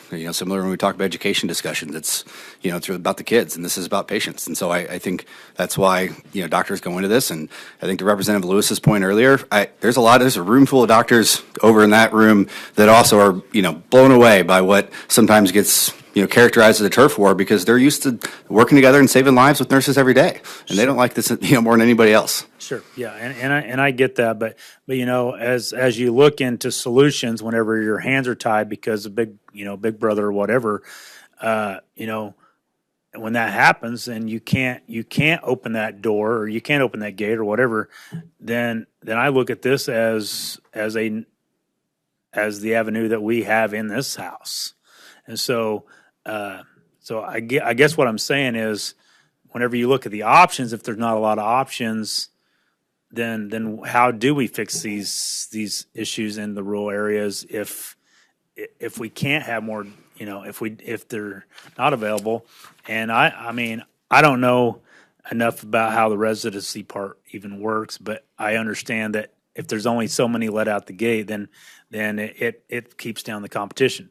So, but in our area, we need some competition. We need somebody just to keep the doors open that are there. We need to maintain what we have without the growth part. So that's what I want to do. I want to make the right decision, which I realize we're not making the decision tonight, but I want to make the right decision to help all Missourians, but more specifically getting to my area is how, that whenever, because once it's gone, once Mount Vernon has no, it's empty hole. It's a big hole. And so I want to make sure that we make the right decision to, in this bill, put the right language in this bill that both sides could support it. Right. And I think an important thing to look at that, Representative, is whether or not this bill actually does move the needle in increasing access to care in rural areas. And that, and how many, nurses may have called your office to say if this bill passes, they're going to open up shop in Mount Vernon. I think as you and I discussed, or how many of you, in St. Louis have had people call you and say, if this bill passes, I'm going to move home to Poplar Bluff and practice. Yeah, and that's a we haven't seen it point. in the last decade of changes. Yeah, so. And so that's a valid point as well. So I know it doesn't sound like we're getting anywhere, but discussion is great, and it's been a great discussion, and it's great to see so many people get in the discussion. So thank you, Mr. Chairman. Okay. Representative Thomas. To inquire, please. Go ahead. Thank you. I know you've been working on this for quite a few years, so just could you give us a little historical perspective in the time you've been working in this area? What have been the changes to collaborative practice arrangements? Well, I don't want to keep everybody too long here, but there's a lot of people here been at it a lot longer than I have. But I think my first year down here was 2008. In the last 15, 16 years or so, we've increased prescriptive authority to include Schedule III controlled substances. We've increased the mileage to 75 miles. And the goal behind that was to, if you draw a 75-mile radius around anywhere in the state, you should hit a metro area with a sufficient number of physicians to choose from to collaborate with. We've created 30-day windows for if a physician in a rural area is out for vacation or something like that the clinic doesn't have to shut down. We've increased the number of physicians or number of APRNs and PAs that a physician can collaborate with. I'm sure there's some others I may not be thinking of, but there's been quite a few changes, and I think we don't always look backwards, because in 2008 when we talked about adding controlled substance prescriptive authority for Schedule III, the same arguments were being made in the same room, or maybe a room over there, if this is going to increase access to care in rural areas. And, I don't know that we're looking backwards to that data to see if it's worked. And, in this bill, just 2 lines of a 55-page bill, if you really break this thing down and unroll it, Schedule II is some serious stuff. I mean, this bill is authorizing, adding 7,000 prescription pads for fentanyl, morphine, OxyContin. I mean, some serious stuff. And so, again, that's just 2 lines of a 55-page bill. Yes, Representative Clark. To inquire, Mr. Chair. Go ahead. Thank you so much. So can you run through a typical day of an APRN? So, Representative, to full disclosure, I'm a lobbyist of representing doctors, and so I don't want to speak out of turn there. So I would defer to maybe an APRN on that. Okay. Sorry. Well, I will wait and table that question. I would like to know what is the job description, the specifics of what they actually do, and how many times they would confer or go to a doctor for what they're doing. How many times do they, if a patient is in pain, right, and a nurse say, okay, doctor, we need to prescribe X, Y, Z in 500 milligram. And the doctor typically says, okay, go ahead. And so if they are already knowing or have that knowledge to do that, why not take the free range, or why not take the restrictions off of them where there isn't a delay in access to care? Yeah, so I think you touched on an important point. And this kind of goes to the chart reviews that I was mentioning earlier, with Representative Fogel. One thing I do hear from physicians and the value of chart reviews is that even though it's after the fact, they see patterns. And so you may notice certain patterns of prescribing, and you'd be able to coach and work with that nurse practitioner. So whenever they see similar cases coming in, that maybe, they know not to do a certain test, or, maybe to run, a separate test, and you kind of coach around those patterns and work and try to correct there. But I think you bring up an interesting point in that, and I think Representative Seitz mentioned earlier in highlighting part of the bill about, nurses' skill and training under the proposed legislation. On the bottom of page 26 and top of page 27, the current law today says that in a collaborative arrangement, a nurse practitioner has the authority to administer or dispense drugs and provide treatment as long as the delivery of healthcare services is within the scope of practice of the registered professional nurse and consistent with that nurse's skill, training, and competence. So under current law, they have the ability to practice pursuant and consistent with their skill, training, and competence. The difference is that the physician's involved in that care, and in that that physician and that nurse are making that decision locally, what's best for them and their practice and their patients, rather than a state board in Jeff City deciding what's most appropriate. I think that's kind of the difference.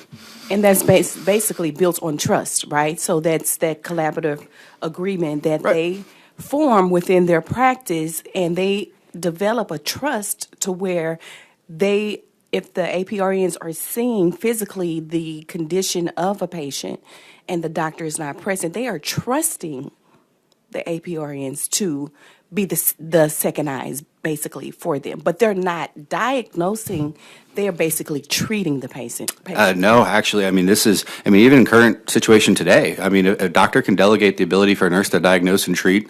And, this bill, would just remove the doctor from that requirement. And so, under this bill, if you have a patient, let's say dermatology, and a patient gets diagnosed with skin cancer, the question is, do you want a doctor to, oversee that or be involved in that care? And so, this gives no limit, to what a nurse practitioner could do. It's up to the Board of Nursing, which is, composed of nurses, and have no physician involvement. And I think it's important to note that Missouri is a state that doesn't define the practice of medicine. A lot of states that, have independent practice for APRNs also define the practice of medicine to say XYZ procedures are medicine, these procedures are nursing. We don't do that. And so that's why this is so controversial, because when you leave it open to interpretation, it's completely up to a state board in Jefferson City what's allowed and what's not, rather than that local practice and that local physician working with that nurse to see what fits best within their skill, competence, and training. Sure, but traditionally, if they don't know what to do, they collaborate, correct? Correct. Okay, thank you. Representative Sides. Yes, to briefly inquire. I think that Representative Lewis and Representative Gregg noted that the bill does not eliminate collaborative practice, but it simply becomes a personal decision as to whether or not the APRN wants to continue in that practice or go out and operate more independently. Those that are comfortable with the positions that they are in would still be in that collaborative practice. So again, as I stated before, this becomes an issue of liberty for those individuals. Can they practice without the all-seeing eye of the physician hovering over them? And I think on page 26, lines 5, 6, and 7, or 5 and 6 talks about that.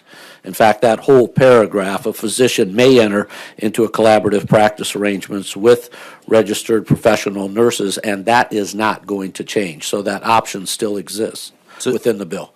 So, Representative, the way, and perhaps I'm incorrect in this interpretation, the way I interpret that is that it on line 5 there, it allows a physician to enter into a collaborative practice arrangement with a registered professional nurse who is not an advanced practice registered nurse. And so, as I understand that, you're allowing physicians to enter into a collaborative practice with an RN and not an APRN, because you're elevating the APRN to practice and have the same scope of practice in autonomy as a physician. And so you're basically moving up an RN to what an APRN is today. And again, perhaps I'm wrong in that interpretation. I defer to the sponsor, somebody to clarify that, but that's, and I think you also have to look at, look, people are always going to need care, and people are always going to want physicians involved in their care to an extent, right? And there are going to be people willing to pay for that. The question is, if, this bill passes, how many physicians start going into concierge care, and it becomes if you can afford a doctor, you get a doctor, and if not, you don't. And that's where you also have to look at how the system is structured in team-based care.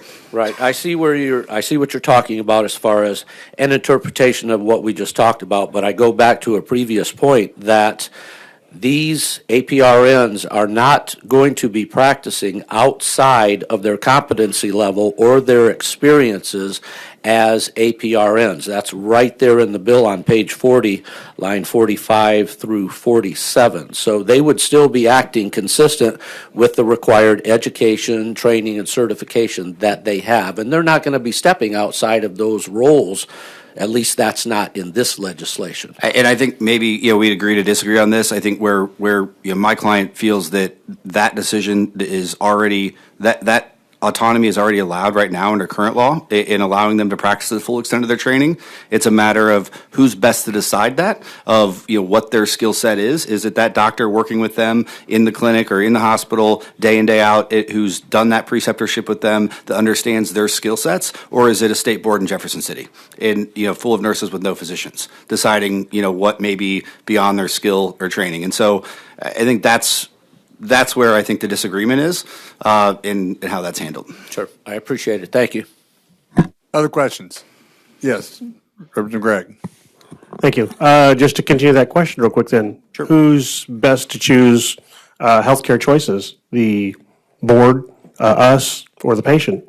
If the patient has the option to go to a nurse practitioner or a doctor, and they've got that choice, who's best to make that decision? Yeah, I mean, I think patients, and that's where I would, urge people to ask, your constituents too, if they want a physician involved in their patient care. And, with insurance and everything else, that's where it gets complicated. Like I said, I think you'll have more physicians migrating towards that concierge, type care. But also, I think it's important, to look at patients don't always have that choice. And, if you're looking at primary care and whether you want to go to an urgent health clinic, and I mean, look, I've made that decision with my family and my kids before where it's, do you want to wait a day to get into the doctor, or the doctor's office says, hey, we can have you come in and see an APRN today, or you can see the doctor tomorrow. And, and I think patients, have that ability to make that decision, and I think that's fair. But I may be wrong, but Alton, Missouri probably doesn't have a walk-in clinic. So, yeah, I'm looking more at the rural, honestly. But you may not have that choice. But if do we have enough doctors? No, we don't. We don't have enough. So the issue for this bill, the reason it's here, though, isn't it because we just don't have enough? Well, what I'm saying, though, is that you in some circumstances are going to be because this bill isn't specific to primary care, you may be, in a hospital setting, or you may be in a situation where you don't have that ability to decide your provider. If you're getting, let's say anesthesia, and you're getting rolled in, from an ambulance, like, you're not going to be quizzing and asking for resumes and deciding who's doing what or who's qualified for what. Whenever you walk into, get a procedure done, you assume that facility or that hospital or that somebody has verified that person's qualified to do what they're doing, and so you don't have to quiz them or try to make sure that they have the credentials you think they do. If somebody walks in with scrubs and a white coat and says that they're Dr. Jackson, you're going to assume they're a physician, not necessarily a doctor of nursing practice. And so we want that transparency, and sure, we want patients to be able to make that decision. But I also would caution that we've been hearing for years that these laws will allow, and create more access to care in rural areas, and we just haven't seen it in the changes we've made in Missouri, and we haven't seen it in other states. And instead, what we've seen is, more specialty care, med spas, and things like that in urban areas, in that migration in urban areas. And so I think it's just important to look at, because it all sounds good. If we had a magic bill that did increase the number of providers in rural areas, I mean, it'd be great, right? But we're just not convinced it does that. But are we getting healthcare in those areas with current plan? To an extent, right? But I mean, at the same time, I think you have to balance that between quality, access and quality, and whether or not, look, as I mentioned in opening, we're not in just all-out kill mode on this, in the sense that, our big thing is making sure physicians are involved in the patient's care. How that's done in a way to help increase access to care in rural areas, we're on board to try to figure that out. Where our strong opposition is to breaking apart the collaborative practice arrangement. Okay, thank you. Questions? Keithley? Choir. Representative Keithley? Thank you.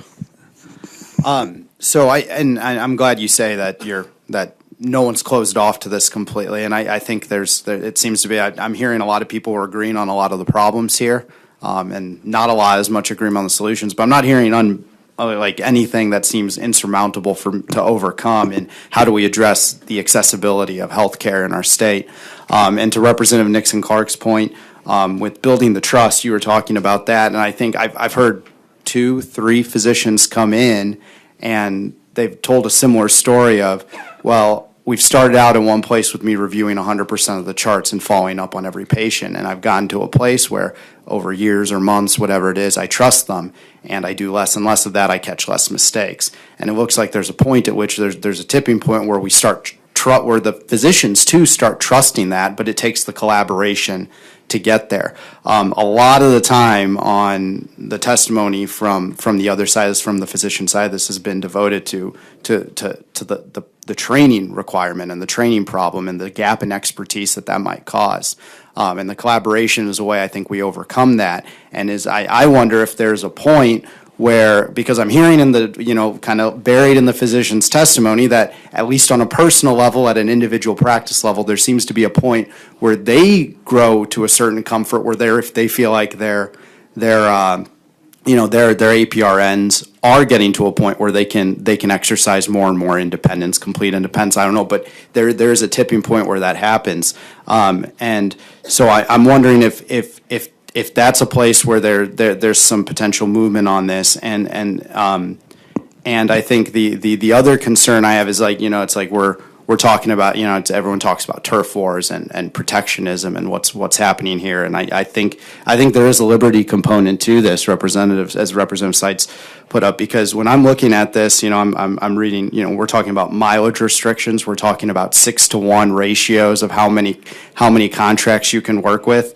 And I don't think this was the intention how this was set up. I think this was set up in a patient care philosophy mindset that the priority was prioritizing patient care, but it reads like franchising agreements. And I think what we want to do is make sure we're providing care and the state isn't standing in the way of more accessible health care by creating these pseudo kind of franchise requirements. And that would be my hope. Any suggestions that you might have, that physicians might have, is how do we maintain to cover that training gap, which the collaboration seems to solve, without looking like we're setting up, which isn't the intent here, setting up franchise protectionist anything. Yeah, I mean, I think it's important to also look at, when you're looking at chart reviews or other measures and that gain trust over a number of years, that the vast majority of physicians and nurses that you are going to hear from are working in the same facility, right? It's a very small percent of nurse practitioners that are actually practicing outside of that same facility and fall under that kind of radius range there, and probably more specific to your primary care type settings.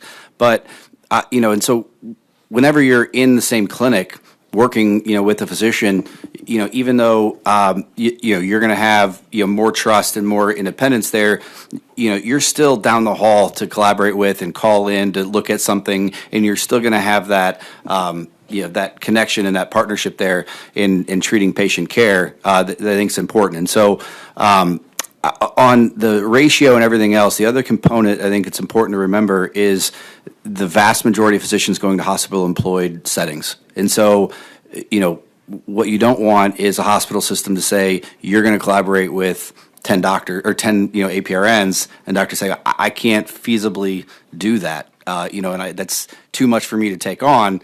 But it's your job on the line, right? And that's a protection, too, to make sure that you don't have anybody that's forced to collaborate with more than they can handle, that patient still has that trust that doctor is going to be somewhat involved in their care. And I think, and what we're doing in the process is we're limiting the amount of APRNs who can come in and practice, even under a physician. I mean, I think you're right. I think that the intention is to not overload any single physician and not give them more where they can't review 20% of charts or whatever the number of charts is that they feel comfortable reviewing, and turning these into just someone buying up all these licensing agreements. But it seems like there is so much flexibility that needs to happen here, because there's so many different kinds of practices we're talking about and types of treatment and medical facilities we're talking about.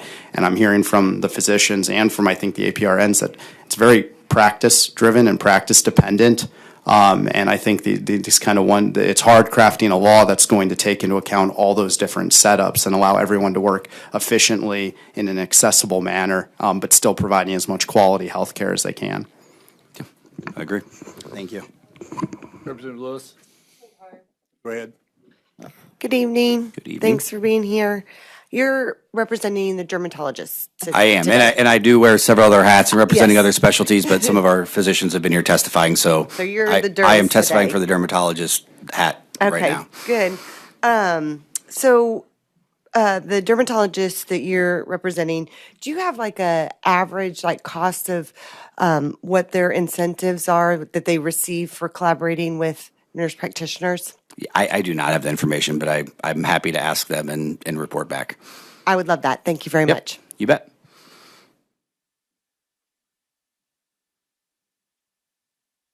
What's that? Oh, I'm sorry. he was. I thought my car was in the wrong place. Representative Courtway. To inquire, please. Go ahead. Thank you. So I'm just curious, I stepped out for a second, so if this has already been touched, I'm sorry, but, and I'm not sure if the bill sponsor would be agreeable to this, but it seems to me that one of the biggest problems we have here is is everyone's talking about their lack of training or the lack of years or the amount of hours they have. So I'm just curious if we would put an amendment on this bill that would say the first 5 years, APRN would have to have a collaborating license with a doctor, collaborating agreement. Thank you. It's getting late. A collaborating agreement with a doctor for 5 years. They work a full-time job that's 40 hours a week, 2,000 hours roughly a year. That gets us up to 10,000 hours in 5 years. I'm just curious if that's something that would appease both sides of the aisle per se, the fors and the against. No, I appreciate, that thought, Representative, and I know that's been discussed, before. I think we're our client in not just dermatologists, I think, other physicians that we work with, feel very strongly in a collaborative practice model, in making sure we maintain that collaboration in some capacity, because even after that number of years, it's still not going to be equivalent, to medical school, but the goal is to have that team-led care in collaboration. But I think that it is important to look at and try to rewire the best way to collaborate and allow for flexibility in certain areas to increase access and while also maintaining that quality. And so I think we're open to and anything that can figure out the best ways to collaborate, but it is very important to our client that physicians and nurses remain in some type of collaborative model, that physicians are involved in a patient's care. Thank you. Other questions? If not, we're ready for Representative Pouget. My microphone's on. Thank you. Thank you. Thank you. You're falling down your job of moving this for me, and I will replace you if it isn't improved, the work doesn't improve. So thank you. Thank you very much. Thank you, Mr. Chair, members of the committee. My name is Mandy Hagseth. I'm the Director of Policy and Advocacy with Missouri Family Health Council. We have a little bit of a different line of sight on this issue. We are the administrators of the Title X Federal Family Planning Program, and then we also administer a privately funded state-based contraceptive equity initiative as well. So one or both of these programs is delivered through a network of approximately 80 health center sites all across the state, ranging in type. We've got community action agencies, federally qualified health centers, hospital-based clinics. Did I say community action agencies? It's been a long day. Hospital-based clinics, standalone family planning providers as well. In 2021, we served about 44-ish thousand patients, and we have about 75 to 80 APRNs that deliver family planning services throughout our network. So keeping it very brief, I just want to mention that from our line of sight, we can tell you that we have had providers in our network have to reduce their service site hours or close some of their service sites, providing services altogether. The need for family planning services in the state of Missouri greatly outweighs the capacity of the current family planning network. And just as we've heard tonight, there is a healthcare crisis. There's also a reproductive health crisis in the state of Missouri. And we've got 75 to 80 APRNs in our network who are trained, ready to provide these services. And in the experience of the providers in our network, collaborating physicians are difficult to find, prohibitively expensive sometimes to keep, and also there are a lot of barriers, and we can share anecdotes with you offline if that is helpful, just about the barriers to securing some of those relationships. And at the end of the day, services are being reduced. They're greatly needed in the family planning space. We really appreciate your consideration of these bills and urge your support. Thank you so much. Questions? If not, thank you very much for your testimony. Now we will go to any more opposition.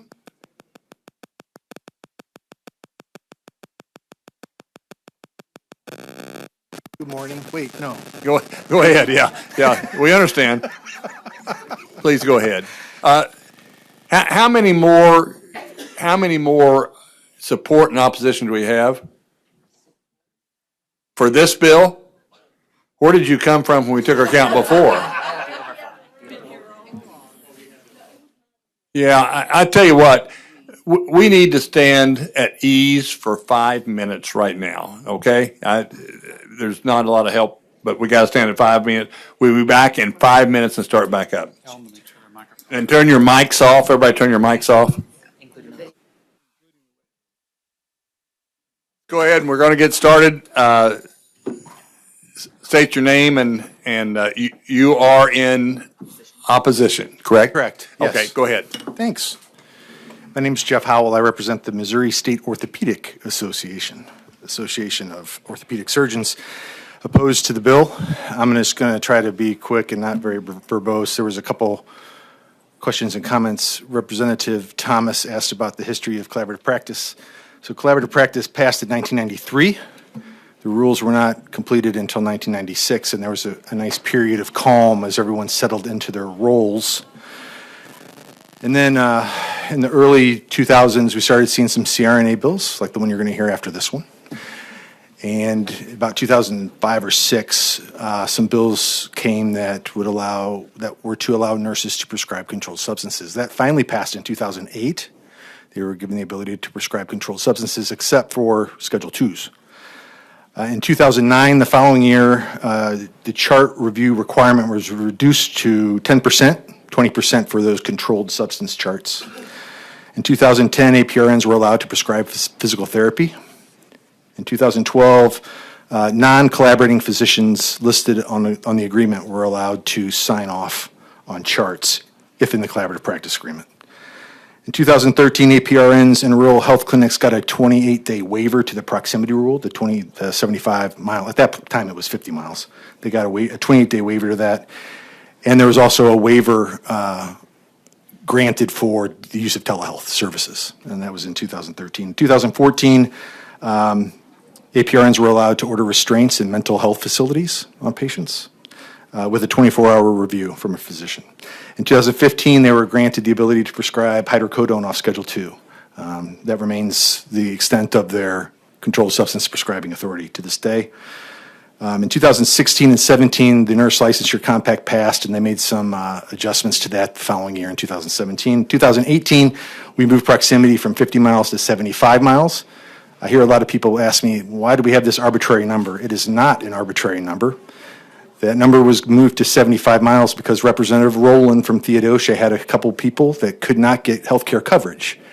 And I agreed with the Nurse Association to move that to 75 miles. It is not an arbitrary number. If we move it to 100 or 105, that's an arbitrary number. In 2019, the waiver for telehealth was repealed, and so a waiver is no longer needed for that. You don't have to go ask the boards for a waiver. In 2020, we reached an agreement on APRN licensure, which is kind of what Representative Cook has introduced, that eventually failed. It imploded. And then last year, APRNs were allowed to order home health services without physicians' orders to do so. So that's kind of a history of collaborative practice in a nutshell over the past 30 years? 30 years. Someone asked about solving the rural healthcare crisis. That takes money, and good things cost money. And the chair mentioned that CMS hasn't provided new residency slots for like 30 years, but the Cures Act actually approved 1,000 new residency slots to be awarded nationwide, and the first 200 of those were awarded in early January. 3 teaching hospitals in Missouri applied for those, and 2 got slots. So I think, don't quote me on this, but I think those 2 hospitals got a total of 3 slots. So out of the 200 available, Missouri got 3. So 125 of those out of the 200 are earmarked for primary care, and then I think another 25 for psychiatry. And so at some point in the next year or so, I'm sure they'll award the rest of those residency slots under the Cures Act. Utah and Virginia are the most recent states to use state funds to supply residency slots at their in-state teaching hospitals. So we can do that through the budget process. I have the language Utah passed on my desk in my office. So if anyone's interested in that legislation, I'll be happy to work with you on that, regardless of what happens to this bill. Because we do need more physicians, and we can do that, and we can earmark those funds so that they're used for primary care and that those residents have to practice in rural areas. We can do that. And I will also let you know that Missouri is the #1 exporter of medical students. We send medical students to more states than any other state. And we have 7 medical schools, and our residency slots are there. So these students leave Missouri, go practice in Boston or Florida, and they never come back. And I know that because they don't pay any dues to my organization. They're free.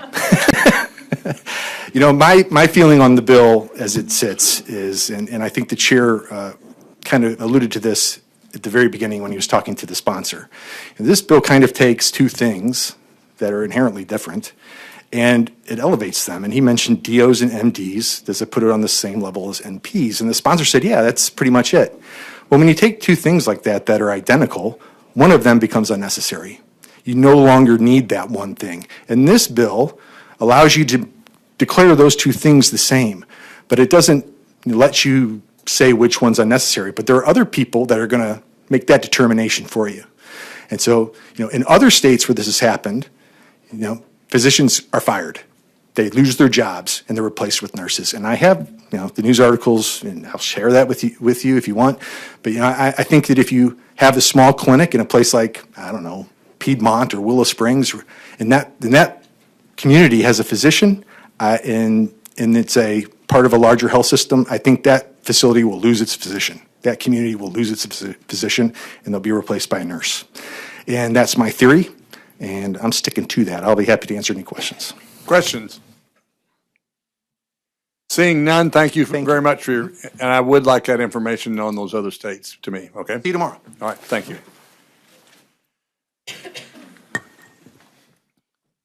There is legislation drafted on that, by the way, so I would like to see that. No, on Missouri, so go ahead. All right, 4 now, right? There we go. Thank you, Chair. Thank you, Committee. My name is Jeremy Cady. I'm the State Director for Americans for Prosperity. I felt the tingle of people saying freedom and liberty, and so I had to come running. I had to make sure that I got in and testified today. But no, seriously, Americans for Prosperity, one of the things that we really work on and one of the things that we support is what we call the personal option. What we try to do is we try to support healthcare policies that increase access to quality and affordable healthcare. One of the interesting parts about being in the position that I'm in right now is that on any given healthcare policy, I've got different allies and different opponents. So it's one of those things where just depending on what it is, I'm in agreement or in disagreement with different groups and organizations. And so it's not one of those things where I'm in here supporting only one side on any particular thing. What we try to do is we support the policies that are going to, help Missourians overall. So on this one, reforms like this, they have dramatically expanded access to healthcare services around the country, including rural and underserved communities. States that enact full practice authority have increased the availability for checkups, decreased hospital use, and reduced emergency room visits. Providing NPs full practice authority has also helped states reduce healthcare costs. We've all looked at the budget. We understand that it's one of the fastest growing portions of our budget right now. States that implement these reforms spend 17% less per capita on outpatient care, 11% less on prescription drugs, 15% less on pediatric preventive care than states that restrict access. As states experience increasing primary care shortages, NPs can play a crucial role in ensuring families can obtain high-quality medical care. Analysis by the HHS estimates that states could reduce their provider shortage by 2/3 simply by listing laws that prevent NPs from independently treating patients. These reforms will significantly reduce the cost of healthcare services to patients as well.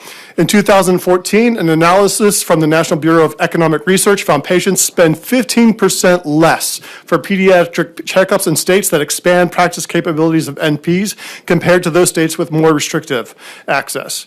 More recently, a 2019 study in the Journal of Nursing Regulation showed families spend 17% less on outpatient care, 11% less on prescription drugs in full practice authority states.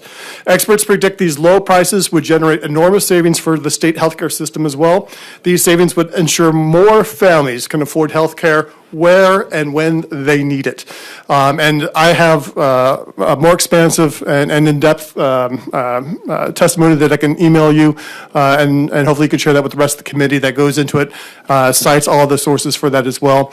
But in our position, doing this provides greater access and more affordability to more Missourians, and we think it's the right thing to do. And we would appreciate your support. Okay. Questions? Seeing none, thank you for your controversy. All right, thank you. What did he do? He testified. Not controversy, he just testified. I'm sorry. It's getting long. So that was in favor of opposition. Thank you. Seeing no opposition, any more in favor? And if he was in favor, opposition? Is there opposition? There's no more opposition, then you can go ahead. I would ask the members, we do have another bill after this, so be aware. Let's keep our questions pretty to the subject. So go ahead. I'll be exceedingly brief, I hope. Thank you. My name is Leanne Chilton. I represent BJC Healthcare in St. Louis, and I've proudly represented them for over 23 years. I'm here to testify in support, primarily because these nurses have gotten additional credentialing. They have gone through a master's program. They have gone through a clinical program. They deserve to have a license. They deserve to be able to have their direction under the Board of Nursing, not under the Board of Healing Arts. And we do see a lot of collaboration. We've got 31,000 employees.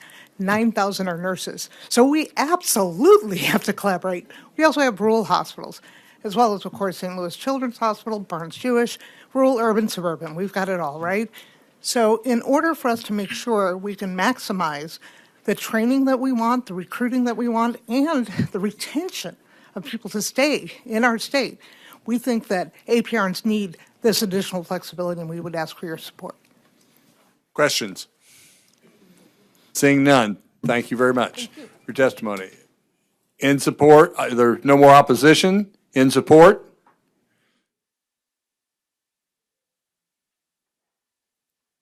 If you're in support, since we don't have opposition, be prepared to come up quickly. Go ahead. Thank you.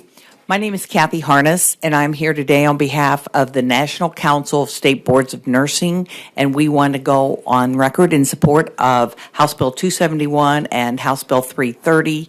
The National Council of State Boards of Nursing is a council that works with all the state boards of nursing in all 50 states. We do that to help promote good public policy, to improve access and quality care throughout the state with our nurses. And I would like to say that this is not an expansion of scope. All this is that we can practice to the full extent of our education and training.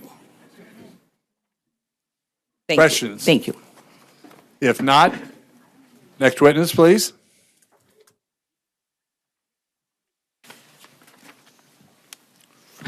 Good evening, Mr. Chairman, members of the committee. Derek Leffert, CEO of the Association of Missouri Nurse Practitioners. Just want to make a couple of quick points here. I know it's been a long hearing, and certainly understand you guys being tired. I guess the first thing I would say is imagine that you spent 6 to 8 years in school, and you come out and you can't actually do what you're trained and educated to do. That would be a question I would have for folks. Secondly, there was a lot of things said about APRNs acting outside their scope of education and training. There are existing mechanisms to address that through the Board of Nursing. Their licensure can be suspended, revoked, or disciplined. Physician appointment wait times. We can throw out our side's study. They can throw out their side study. But at the end of the day, how many of you guys have made a phone call to try to get an appointment with a physician and probably couldn't get one? That's a question you need to ask. And then in addition to there being a shortage of providers, more importantly, there's a shortage of collaborating physicians, right? So the health systems a lot of times won't allow their physicians to collaborate with APRNs on top of any other number of issues that are related to the collaborative physicians. So that in and of itself is an issue that not only is the pool of providers, physicians limited, but also the collaborating physicians as well. Another important point to make here, it was said earlier, but I'll say it again, during the pandemic, You know, the fears that things were going to fall apart, the sky was going to fall, that didn't come to fruition, right? The barriers were eliminated and nothing catastrophic happened. And then finally, I will tell you that a lot of APRNs are looking at moving to other states. We're surrounded by states that have full practice authority, and I can tell you from experience, a lot of our members, especially in the border areas, are suggesting that they're going to go practice in those other states. And with that, I'd answer any questions. Questions? Yes, Representative Keeley. Thank you. To inquire, just quickly, I had how much does the mileage drive? You'd brought up collaboration. There's just a shortage of physicians who are willing to or able to, and that the bottleneck is really in the collaboration, not in anything else. Does easing the mileage restriction, does eliminating the mileage restriction, anything like that have any effect on that? I think eliminating it certainly helps. I think the bill that Representative Riley has before you is certainly probably a better answer, a better solution to the problem. But I think eliminating the mileage was certainly a step in the right direction. Thank you. Next question. Seeing none, thank you for your testimony. Okay, if you're in opposition, please. I'm sorry. This is in opposition. Mr. Chair, members of the committee, Sarah Schlemer here on behalf of the American College of Obstetricians and Gynecologists, as well as the emergency physicians. I think we've spoken a lot tonight about the need for addressing the primary care situation, but I represent two physician groups that are working in collaboration during very critical moments of healthcare, thinking of, moving to emergency C-section from just a typical delivery situation. Emergency room, people go to emergency rooms for a reason. It's because their health is in a very critical situation where the team practice is best placed, and this bill goes a little further than just that primary care setting. So with that, I'm happy to answer any questions. And your opposition, correct? Opposition, yes, All right. sir. Sorry for the Questions? late appearance. Seeing none, thank you for your testimony. In favor? Good evening, Kara Hoover here on behalf of SSM Healthcare. We simply want to go on record in support of House Bill 330. I don't really have anything to add from the previous 3 hours. All right. Questions? If not, thank you for your testimony. We got to be getting short here. Go ahead. I think I'm last, maybe. Hi, I'm Heidi Lucas. I'm the Executive Director of the Missouri Nurses Association. And I just want to leave you with one thing. In 26 other states and the District of Columbia, this bill that is presented to you tonight is what they have. Our nurse practitioners are able to practice to the full extent of their education and training without physician supervision. If it didn't work in those states, trust me, we would see over the course of the last couple of years, there had been back movement on those. States would have rescinded it if it wasn't working, if malpractice rates were high, if people were getting hurt. That is simply not happening. In the last 5 years, since 2017, 5 states and 1 U.S. territory has adopted restriction-free practice environment, including our friends in Kansas just last year. So we're seeing some major problems along the state lines as nurses are choosing to go and practice in Kansas. And trust me, that's the last thing we want to do. We don't want to lose anything to Kansas. So we want to keep our nurse practitioners here in the state of Missouri, keep them happy, keep them practicing. Questions? Seeing none, thank you for your testimony. Thank you. Are we finished? No, one more. I'm sorry. You were hiding by that pillar. Go ahead. I won't even sit down. Okay. Jessica Pabst on behalf of the Missouri Hospital Association and the University of Missouri Healthcare System. We are in full support of both bills. However, on behalf of MHA, we would like to see the collaborative practice remain in statute. Thank you. Questions? Okay, no questions. Thank you very much. There is a question about full support with a question, but we'll pass that up. Next, who is next? Are we through? Information only. You have waited a long time for your information only, haven't you? Perhaps the longest. The longest.